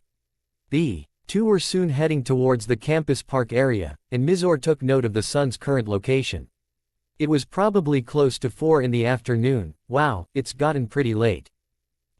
Sakura looked to the horizon as well. You know, Mizore, I'm curious. What do you see in Naruto? Huh. Sakura turned to the purple-haired teen. It's okay. Be honest. Mizore kept her gaze on Sakura. I see blue meeting emerald green. I care for Naruto-kun. Deeply. I don't know if it's really love, but he means a lot to me. If anything, he's a very important friend that I hope that can possibly become something more. Sakura gave a nod, then turned back to the sunset. Naruto's important to me as well, Mizore. I may not love him in the romantic sense, but he's one of the most important people in my life. While he may be 16 years in age, at heart, he's still a kid. Mizore was a bit startled when Sakura's eyes were a bit moist. Sakura. Sorry. Just thinking back on some not-so-good memories. What? Sakura closed her eyes. Mizore, like you said, Naruto's a very selfless person. He'll hide his pain from people if it means they'll be happy.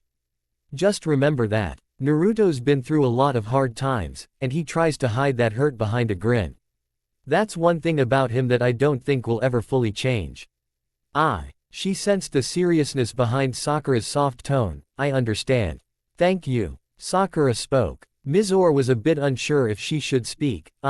Sorry, Sakura spoke, like I said, reminiscing on the past. I get a somber sometimes when I do that. She held her hand out to Mizore. I think I'll go out on a limb here and say that you plan to ask Naruto if he wishes to date you, right? Mizore didn't try to hide her blush this time. Yes. Haha, be ready, Mizore. He's a real handful when he's excited about something. She wheeled herself around to face towards the academic building. Mizore followed her, letting the silence fall between them again. Sakura. Do you know what day Naruto's birthday is? The kunoichi looked up in thought as she continued on down the path. If I recall correctly, it's... She mumbled to herself a bit before letting out an, ah. And nodding, the 10th of October. Really? That's a few months from now. Thinking of throwing a surprise party for him. Sakura winked while Mizore just looked everywhere but at the rosette. He likes simple things. If anything, just wishing him a happy birthday would make his day, though getting him a gift would only be right. What does he like? Ramen. A punching bag for practicing karate. That's the thing, Sakura began. He'll take anything you give him. A gift from a friend is something worth keeping, at least in his eyes that's the case.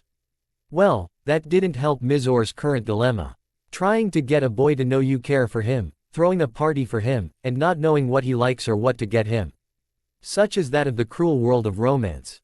Mizore, Sakura spoke, I believe that as long as you get him something that you believe expresses how you feel, he'll like it. He can be dense as lead sometimes, but he's also a perceptive guy when the time calls for it. She chuckled, if all else fails, I'll knock it into his thick skull about how you feel. Well. Mizore gave a small bow. Thank you, Sakura. I truly appreciate you taking time out of your day to talk with me about Naruto. Don't worry about it. I want Naruto to be happy, and I think you might be the person to give him the kind of happiness he needs. Sakura replied. Happiness, he needs. Mizore repeated, trying to filter out the suggestive undertones from Sakura's statement. The kunoichi raised an eyebrow, catching onto the Yuki Ona's thoughts. She snickered a bit, and Mizore tried to stammer out an apology to which Sakura merely waved off. Don't worry about it. I won't lie, Naruto's got a great body. She gave Mizore an even look before continuing, just don't push him into something he's not comfortable with. I would never. Mizore responded, her eyes widening a little. I don't believe you would. In turn, if Naruto does anything that you feel uncomfortable with, well, just let me know. Soon enough the two found themselves near the hospital wing of the academic building.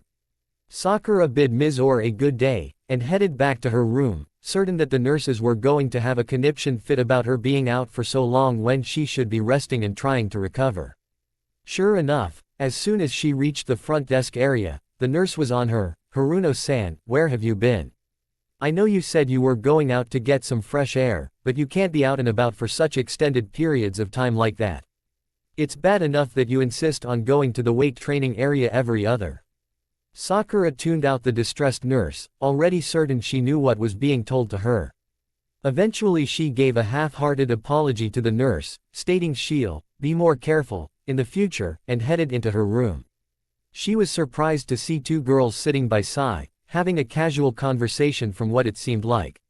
Sai was the first to notice Sakura's arrival. "Oh, Sakura, you're back." He gave her a wave. These two are Mocha Akashiya and Yukari Sendo. They're good friends of Naruto's. Sakura gave a nod to the two, their names sounding familiar to her. "Pleased to meet you both. I'm Naruto's sister, Sakura." Mocha beamed. "So it is true. Naruto told us that he was adopted just a little while ago." She walked over to Sakura and extended her hand. "I'm happy to finally meet you, Sakura-san. Naruto has told us a little about you." "Wow." Sakura laughed a little. "It's not common for me to meet another girl with my hair color." Sakura took the girl's hand and shook it. "Thank you for looking after Naruto for us." "Haha, Naruto's pretty good at taking care of himself, actually," spoke the younger girl, who wore an odd hat of sorts on her head. "He even protected me from a group of bullies one time." "He did?" Sakura began. "You were being picked on." Yukari nodded. "Yeah, I guess I sort of got myself into trouble, but he helped me out, so it's all good now." The witch walked over to Sakura and grinned. "Naruto sure is lucky to have such a pretty sister." She inched closer. "Are you dating anyone right now?" Mocha put a hand over Yukari's mouth. Hey, Yukari has a habit of acting silly at times. Please forgive her." She gave the 11-year-old a warning glance, to which Yukari simply stuck her tongue out in response. Sakura gave a confused look to the witch, who just continued grinning while giggling a bit. She looked to Sai, who simply shrugged his shoulders. Deciding to not delve further on the matter, Sakura instead looked to Mocha. "So, was there something you needed? Is it about Naruto?" "Yes, actually, I was hoping you could tell me when Naruto's birthday is." Sakura raised an eyebrow, the second person to ask about her teammate's birthday, also a girl at that. Yeah, it's the 10th of October. "Really? Great, that's more than enough time to plan a party for him." Mocha said with a bit of relief in her voice. "My friend Mizore was actually the one who originally was wondering about his birthday, but I figured we could throw a party for him." "Mizore? As in Mizore Shirayuki?" Sakura questioned. Yep, that's her," Yukari replied. "How do you know her?" "Well, I actually spent a few hours talking with her. She seems to be good friends with Naruto as well." "You have no idea." The witch giggled, again receiving a warning look from Mocha. "I see." Sakura turned to Sai. "Any idea where Naruto's been?" "I haven't seen him since a few days ago when Kakashi-sensei had him sign the adoption papers." Sai gave a thoughtful expression before sighing. "I don't know, but I also haven't seen Kakashi-sensei anywhere. Perhaps he's with Naruto." "Kakashi-sensei?" Yukari repeated. "Is he someone who teaches here?" "No, he's actually a teacher that Sakura and Naruto had." Sai replied. "He's a bit odd at times, but you get used to it the longer you hang around him." "He's not odd, just aloof," Sakura corrected. "I think that makes him odd, though." "Odd and aloof don't go hand in hand, Sai." "I know, but in Kakashi-sensei's case I think it does." Sakura frowned. "Hey, don't go calling our adoptive father such things. It's mean." "It's true though," Sai stated as he turned his attention to the book he had been reading earlier about surviving the human world for dummies. Sakura rolled her eyes as she looked back to her two visitors. "Anyway, I suppose you two could get together with Mizore and whomever would be interested and then we could plan a party for him." "Well, we actually have another party coming up soon," Mocha stated quietly. "Our friend Sukune's going to be turning 16 this year, and we thought we could get him a present at least." "Yeah, Mocha's got a gift picked out, but she's not telling anyone what it is." "That's because it's a real personal gift, Yukari," Mocha replied sounding mildly flustered. Anyway, would you be able to let Naruto know?"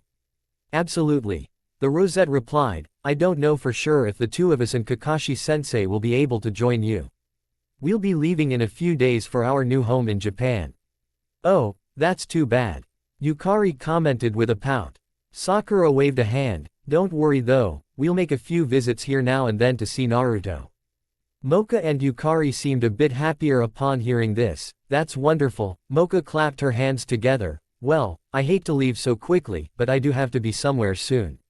Yukari leaned close to Sakura and whispered, she's working on Sukune's surprise gift. Yukari. Shish. Mocha chided, dragging the girl with her. Well, Sakura-san, Sai-san, it was nice meeting the both of you. I hope we get to speak again before you leave. The two left, leaving Sakura and Sai once again to themselves in their hospital room. Sai looked up from his book and smiled. I bet you can guess what that Yukari girl is just by looking at her. Sakura rolled her eyes. A witch. That was a dead giveaway. Can you guess what Mocha is? Sakura tapped her chin in thought. A naga. Nope. Fairy. Not even close. Well, I give up. I'm not the one who reads the monster books around here all day. Sai smiled. You sure you want to know? Sakura didn't like the way Sai asked. His facial expression had that typical fake smile, though she saw the way he seemed to be restraining the desire to laugh. She sighed. Yeah, go ahead and tell me. She's a vampire. That's not funny, Sai. Sai's smile lessened. No, seriously. Yukari randomly told me after I mentioned something about vampires in this book I was reading it. She must have let it slip, because she apologized to Mocha afterward. Mocha didn't seem too upset, and confirmed that she is indeed a vampire. Sakura blinked once and shook her head. No way. She was too nice to be a vampire. She didn't try to suck my blood or anything. Sai let out a grunt and placed his bookmark in between the pages of his book before tossing it to Sakura. Read the pages on vampires. They're not as bad as everyone says they are. Many of them live among humans their entire lives. They often live normal lives, and even have children with other humans. But she wasn't anything like the vampires I've seen in. Again, human inaccuracies. Sai stated. Sakura gave the book a look before cracking open the page that held the table of contents.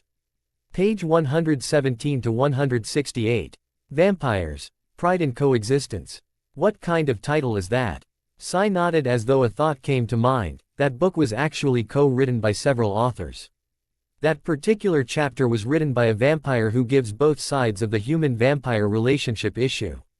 What's the issue? Read for yourself. Sai said as he got up from his bed. I'm going to get something to eat. Are you hungry? Sakura shook her head. I'm good for now, Sai.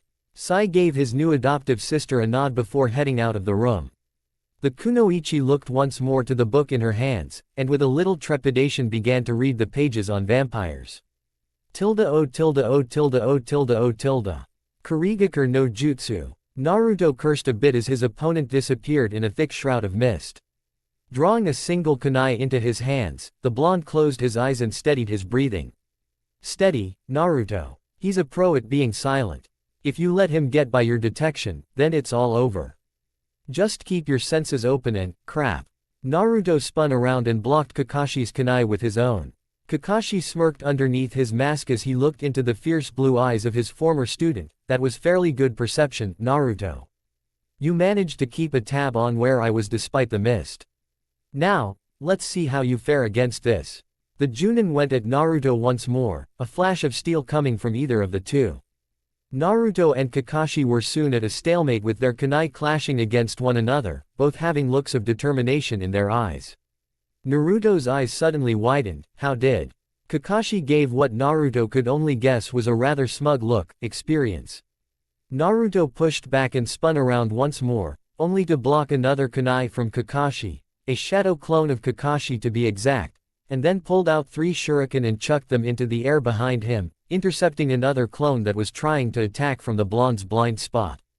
The real Kakashi engaged Naruto with his clone, and now the young shinobi was forced to combat against two Junin-level shinobi at once.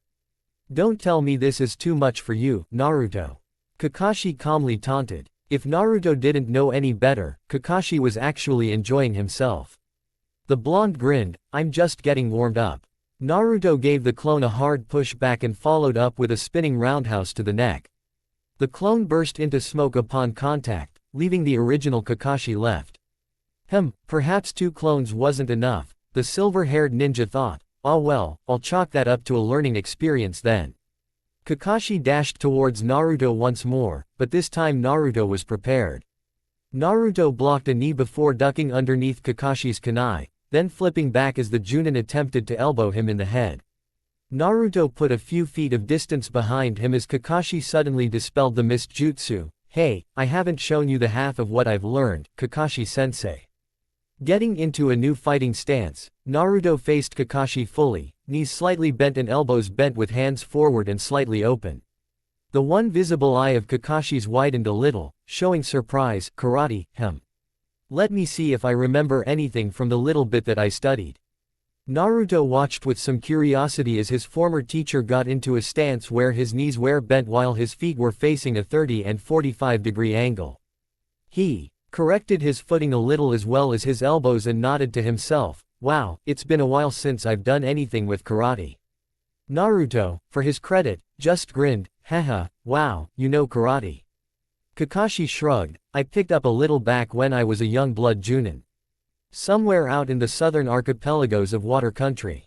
I probably don't have as much knowledge in it compared to you, though. Haji Taiko says I'm possibly the best first-year student the club's had since it first started. Naruto bent his knees a bit more. Ready. Whenever you are. The two were quiet for several moments as the late evening wind blew through the trees. The two stared each other down, daring each other to make the first move. Naruto took a step to the side, and Kakashi mirrored his movements while in his stance. The two circled one another in Naruto's small training ground for several moments before they both stopped. The wind blew a bit longer before it suddenly stopped. As it calmed down, Naruto's muscles tensed for a brief second. Suddenly he was upon Kakashi, elbow going to the older shinobi's chest. Kakashi blocked and attempted to palm strike the boy to the head. Naruto, instead of blocking, moved his head to the side before lunging forward with a fist. Kakashi once more blocked, but this time pulled Naruto towards him and successfully kneed him in the gut. Naruto let out a gasp of air before reeling back for a moment and getting into his stance. Crap, you had me there. The Junin waved a finger. That'll teach you to be so headstrong on offense. I'm no master of karate, but I can improvise. Kakashi dashed forward, startling the blonde and forcing him on the defense this time. Kakashi soon proved his words to be true. He would deliver stiff elbows to Naruto that were blocked, only to switch up his stance a little and give him a rising knee strike to the gut or a spinning backhand to the head. By the time Naruto was finally able to catch on to his old sensei's movements and tactics, he was sporting a few bruises and a sore gut. Not letting his injuries get to him, Naruto approached Kakashi with a cautious offensive barrage of punches and kicks. The older shinobi proved once more that he was a skilled taijutsu user, and was blocking the boy's strikes. Damn it, you're better than you had me thinking. Naruto grumbled as he backed up a bit, giving the two a short break to breath. Being a shinobi at my age isn't just coincidence, Naruto. Kakashi stated, I spent years learning how to fight with opponents who could negate my ninjutsu and genjutsu.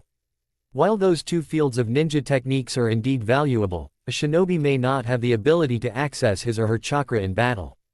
Yeah, I know. Even when a shinobi doesn't have ninjutsu and genjutsu, they will always have taijutsu. Naruto stated, repeating the words Kakashi had spoken during their first bell test years ago. Look, I'm still working on my technique. Kakashi chuckled upon seeing Naruto get frazzled. Easy, easy. I'm not criticizing you so much as reminding you of the basics. If you want the truth, you're almost a natural at the style from what I can see. If what your club's captain sees in you is good, then I suppose he's right. Kakashi gave about a Naruto, which was returned.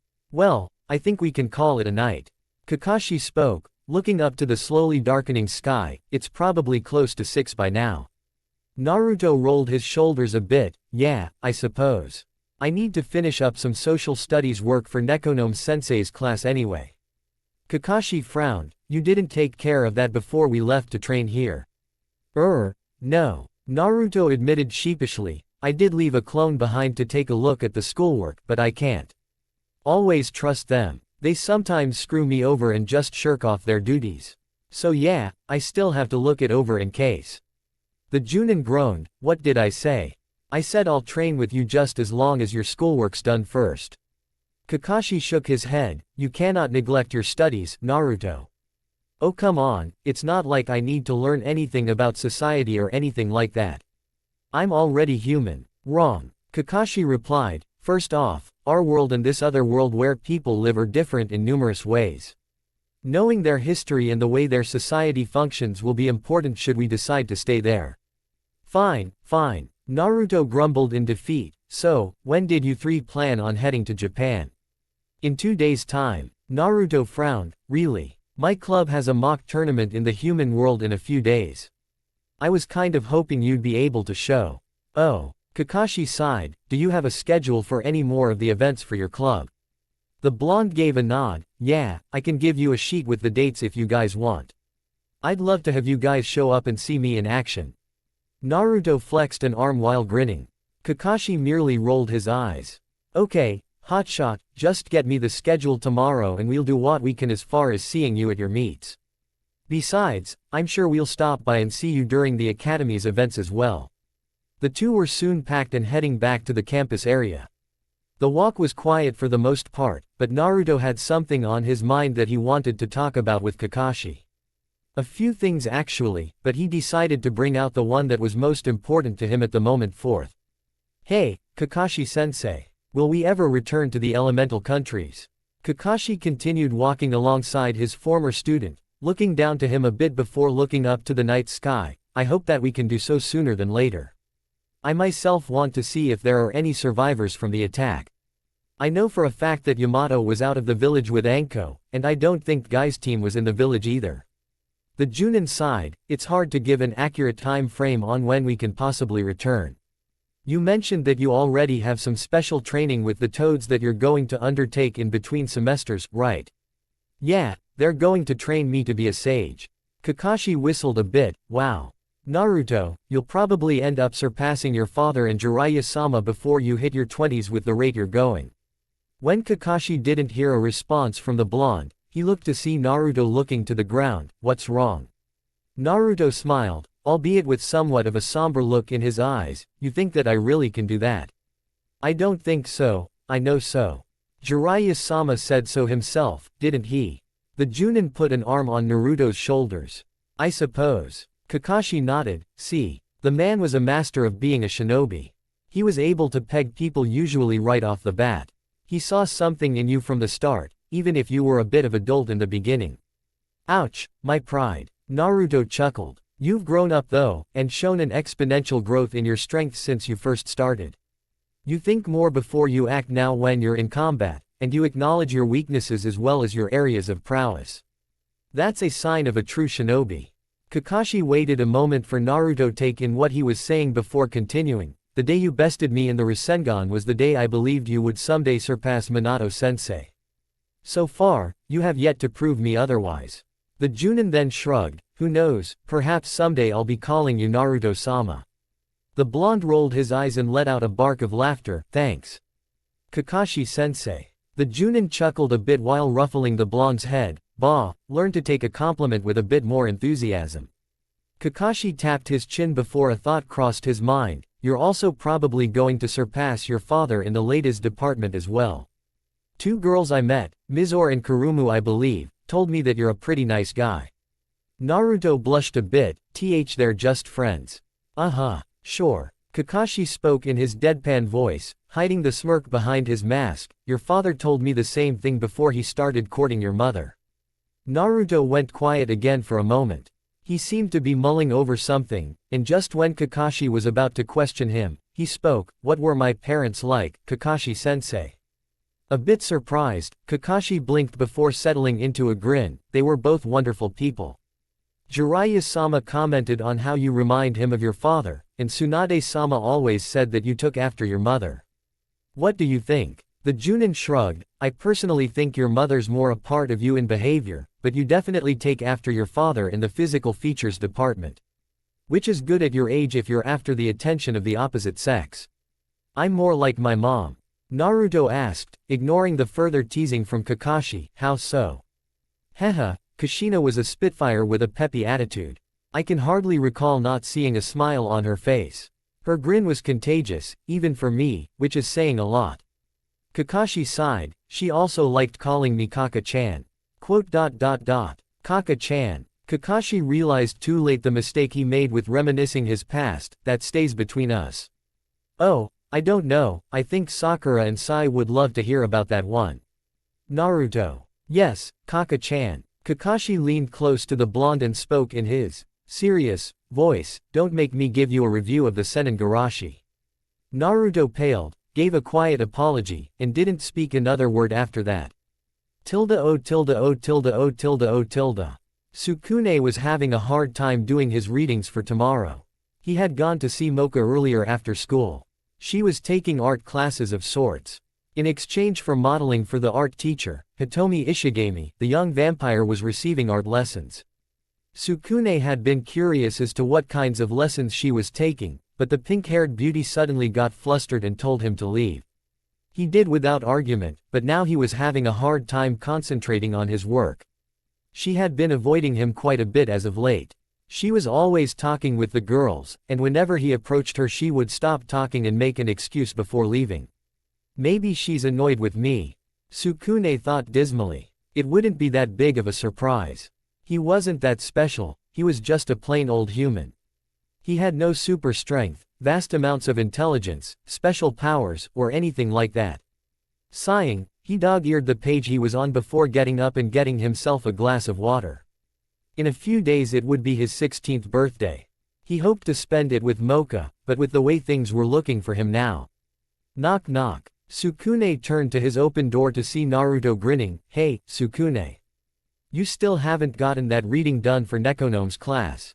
Sukune gave Naruto a weak smile. "Nah, I'll finish it before I turn in for the night." He took in the blonde's appearance. "What were you doing, running a marathon? You're drenched in sweat." Naruto laughed. Just a little late night running. I have a mock tournament this weekend with my club against another karate club. I have to be in top condition. Haji Senpai's placed me in the top tier for the first years, haha. This weekend. When are you leaving? Sukune asked. Tomorrow after final period. What's wrong, am I going to miss something?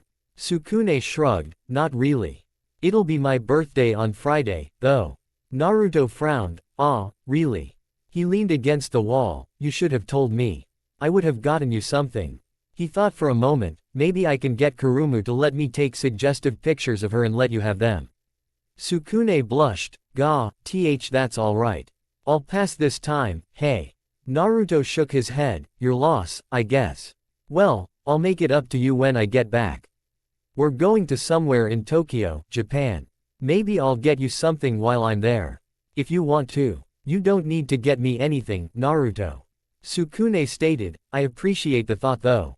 The blonde gave Sukune a thumbs up, don't mention it. You like any kinds of music?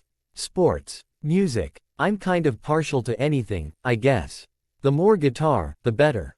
I like soccer, too. The shinobi gave his friend a nod, alright, guitar and soccer.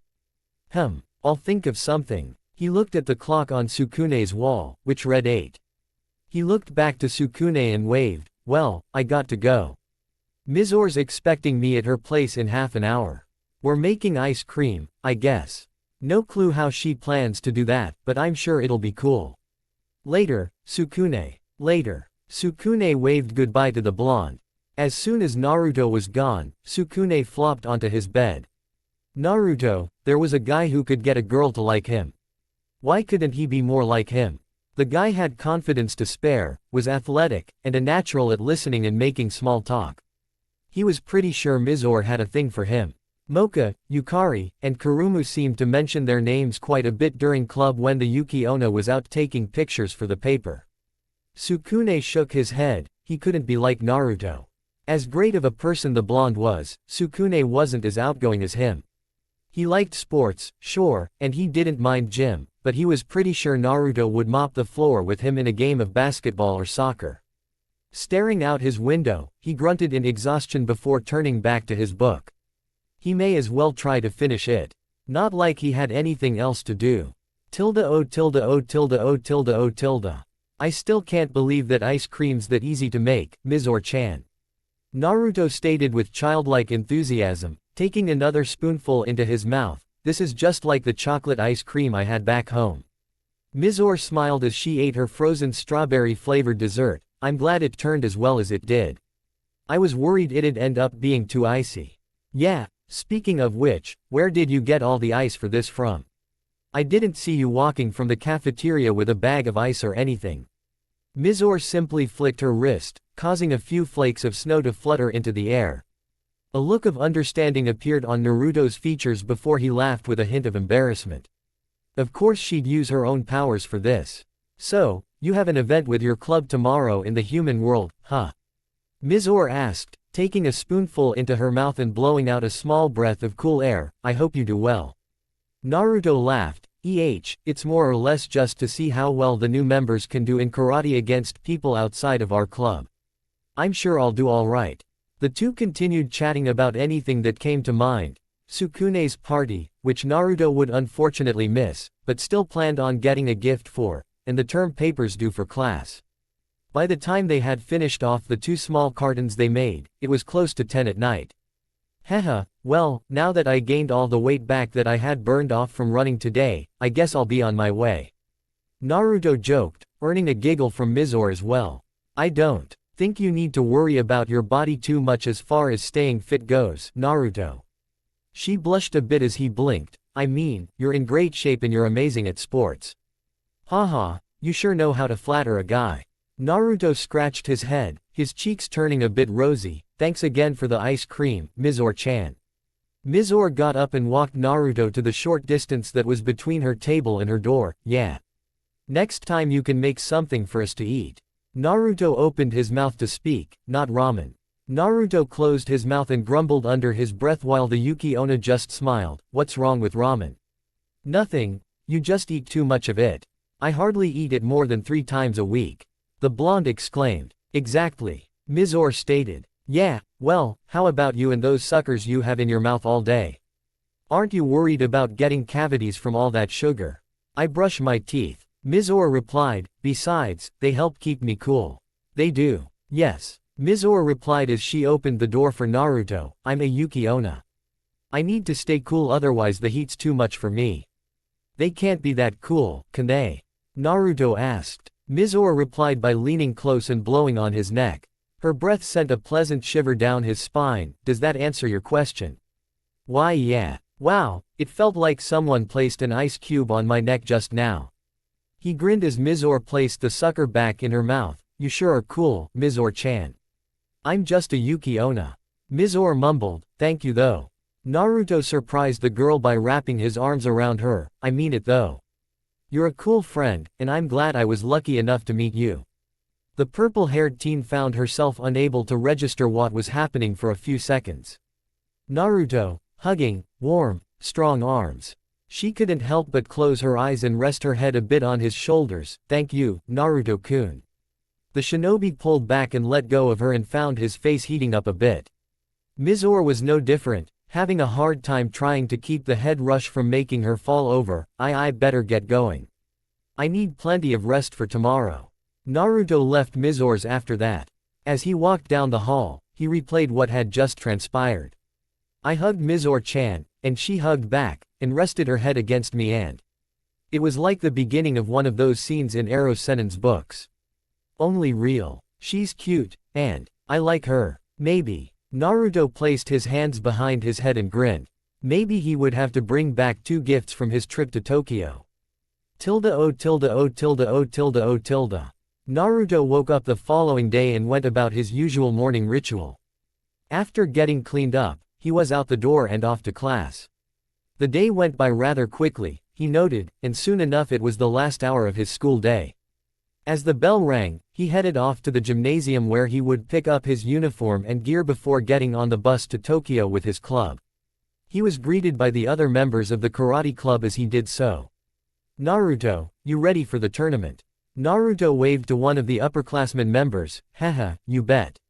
Oi, Naruto, be sure not to beat up the other team too much, alright? It's just a spar. I'll try. Naruto laughed as he approached his locker.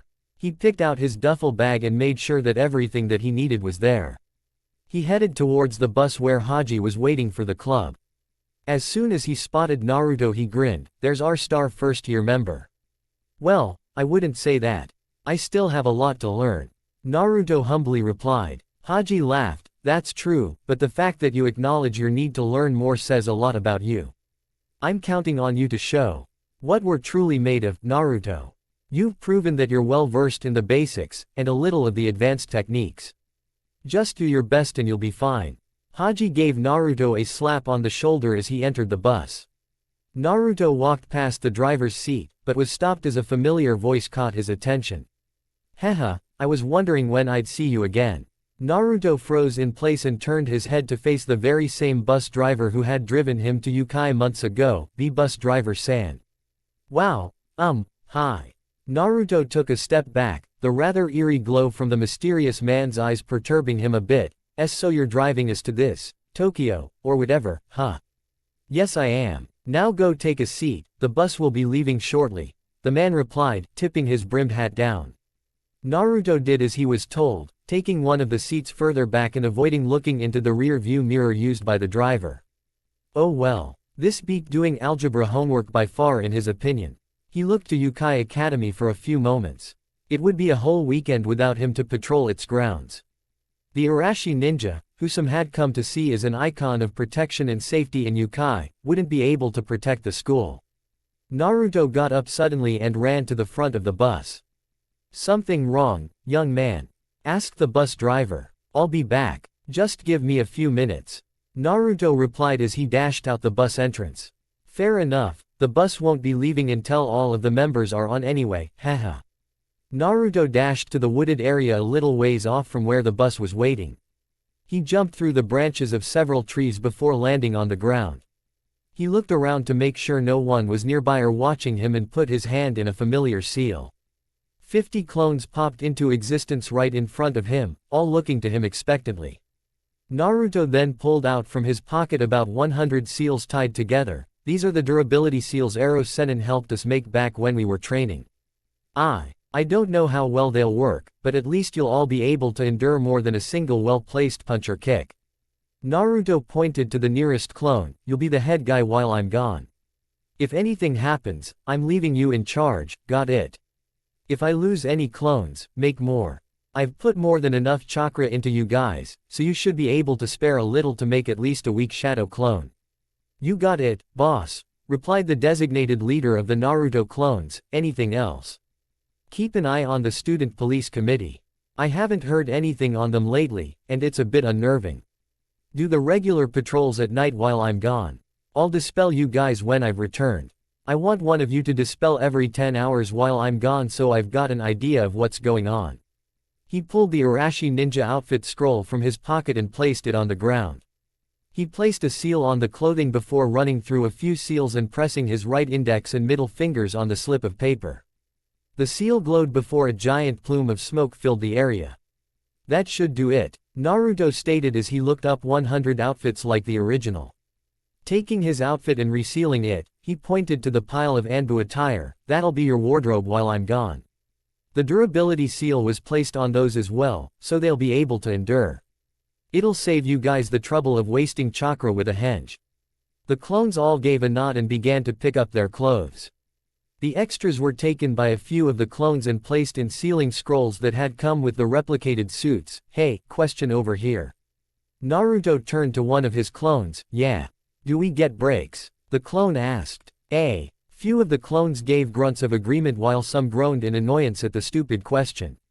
One near the clone smacked him in the back of the head, causing him to dispel before he could place the durability seal on himself. Naruto gave the clone that hit the dispelled one a flat look. The other clone just rubbed his cheek. Haha, oops.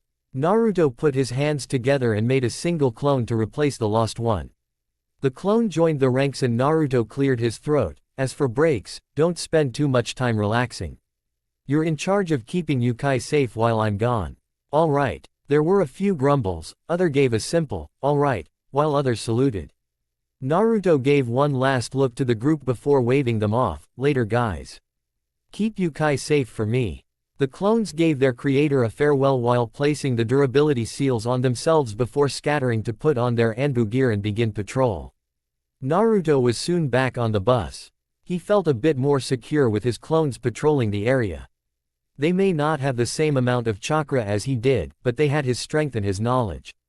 They would be able to at the very least be able to help with minor problems, and provide backup should Sukune and the girls run into trouble. About another 5 minutes found the bus with all of the karate club members seated and ready to go. Haji gave a quick roll call to make sure all were present that should be.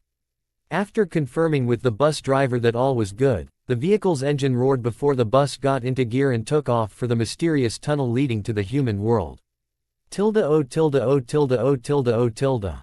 Quote. I think we're clear. Move. Several shadows dashed through a thicket of trees, making no sound as they hopped from branch to branch. The leader of the group landed ahead of the others and put his hand up in the air while forming a closed fist. The others behind him stopped in place. The leader then held up 3 fingers and 3 of the people closest to him moved forward. "What's up, Yamato?" asked a man with long blonde hair that was tied into a ponytail. Yamato was far from what he was a few months ago. What was once a proud Anbu of Konoha was now a weary man with matted brown hair and eyes showing his exhaustion. The former Anbu looked onward while pointing to a clearing no more than several hundred yards away, a bandit campsite, from the looks of it. "We could get some supplies from there, maybe even food." The man to his right gave a nod. "Yosh. We can kill 2 birds with 1 stone, clean up this ragtag group of ruffians and get food to fuel our bodies. I have no objections." Yamato smirked a bit, glad to see that guy was able to keep high spirits despite their situation. The woman to his left gave a toothy grin. Yamato was thankful to have 2 experienced shinobi to help lead his group, and Sume Inazuka's tracking abilities were among the best in the elemental nations. "Well, what do you think? Give the pups a chance to burn off some energy?" Sume questioned, turning back to the others behind her. Inoichi Yamanaka, another seasoned Junin, gave a hum of thought. "Sume, I don't know if that's the best idea right now. We're all rather tired." Among the group of survivors from Pain's invasion that were with the 4 were Neji Hyuga, Rock Lee, Tenten, Ino Yamanaka, Kiba and Hana Inazuka, and Anko Mitarashi. As far as they knew, the 11 of them were the only surviving shinobi of Konoha. They had managed to run into each other by pure chance. Yamato and Anko had been scouting out for Kabuto Yakushi, who was told to be roaming around the lands of the shinobi world some time ago and had gained Orochimaru's abilities. They were in the forest when the massive attack had been launched against Konoha, and by the time they were close enough to see what was going on, the village had been leveled by some unknown power. The 4 members of Team Guy were also outside of the village at the time of the attack by one of Akatsuki's most powerful members. They arrived moments after the village was destroyed, and had decided to remain hidden, despite the initial objections from Lee. The Inazuka family members were alive purely based on luck as far as they were concerned. They had been on the rooftops of Konoha when the mysterious force blasted down onto the village. They had been knocked off the roof where they had been standing and were luckily not crushed by anything. Hana couldn't say the same for her 3 hounds, as well as Sume's companion Kuromaru. Kiba therefore was thankful to still have Akamaru with him after the attack on their home.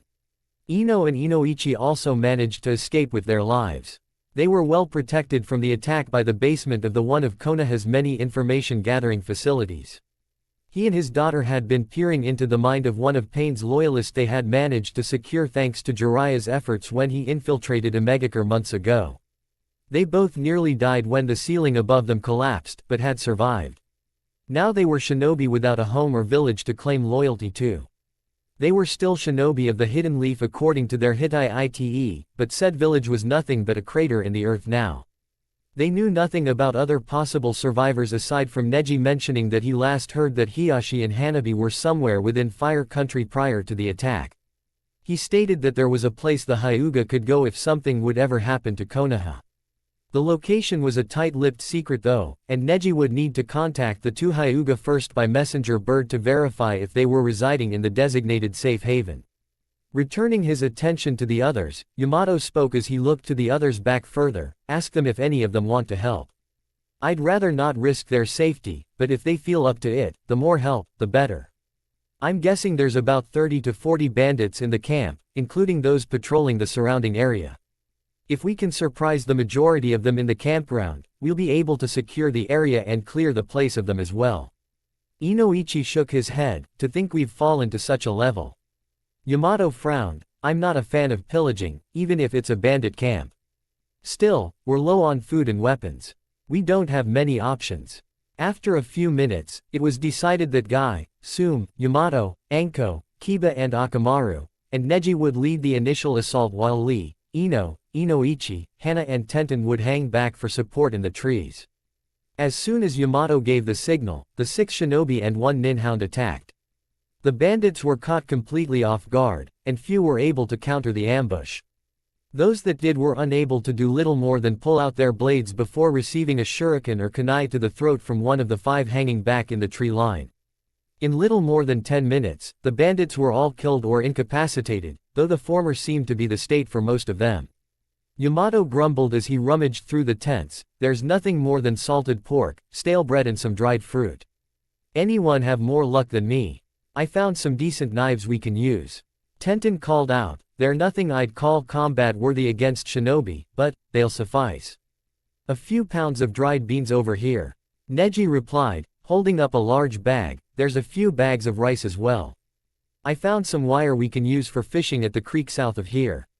Anko stated as she walked out of a tent, "It's not the best, but it can do the job if we need to gather up some extra food."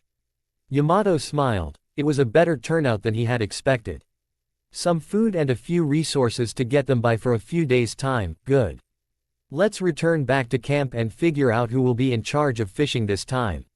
Ino groaned, "I am not fishing again. Scaling fish leaves a smell on clothes that last for days." Blech. Tenten snorted, "It's not like there's anyone you have to impress here, Ino." The platinum blonde frowned a bit, "Yeah, don't remind me."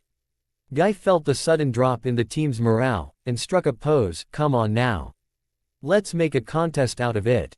First one to catch 10 fish doesn't have to do patrol tonight." Lee, as expected, let out a whoop of joy, "Yosh. A wonderful idea, Guy-sensei. I shall be the first to catch 10 fish, or I shall do 30 laps around Kono, ha." Lee was soon quiet as well. The group made the trek back to the little campsite by the said creek, silence hovering over the group.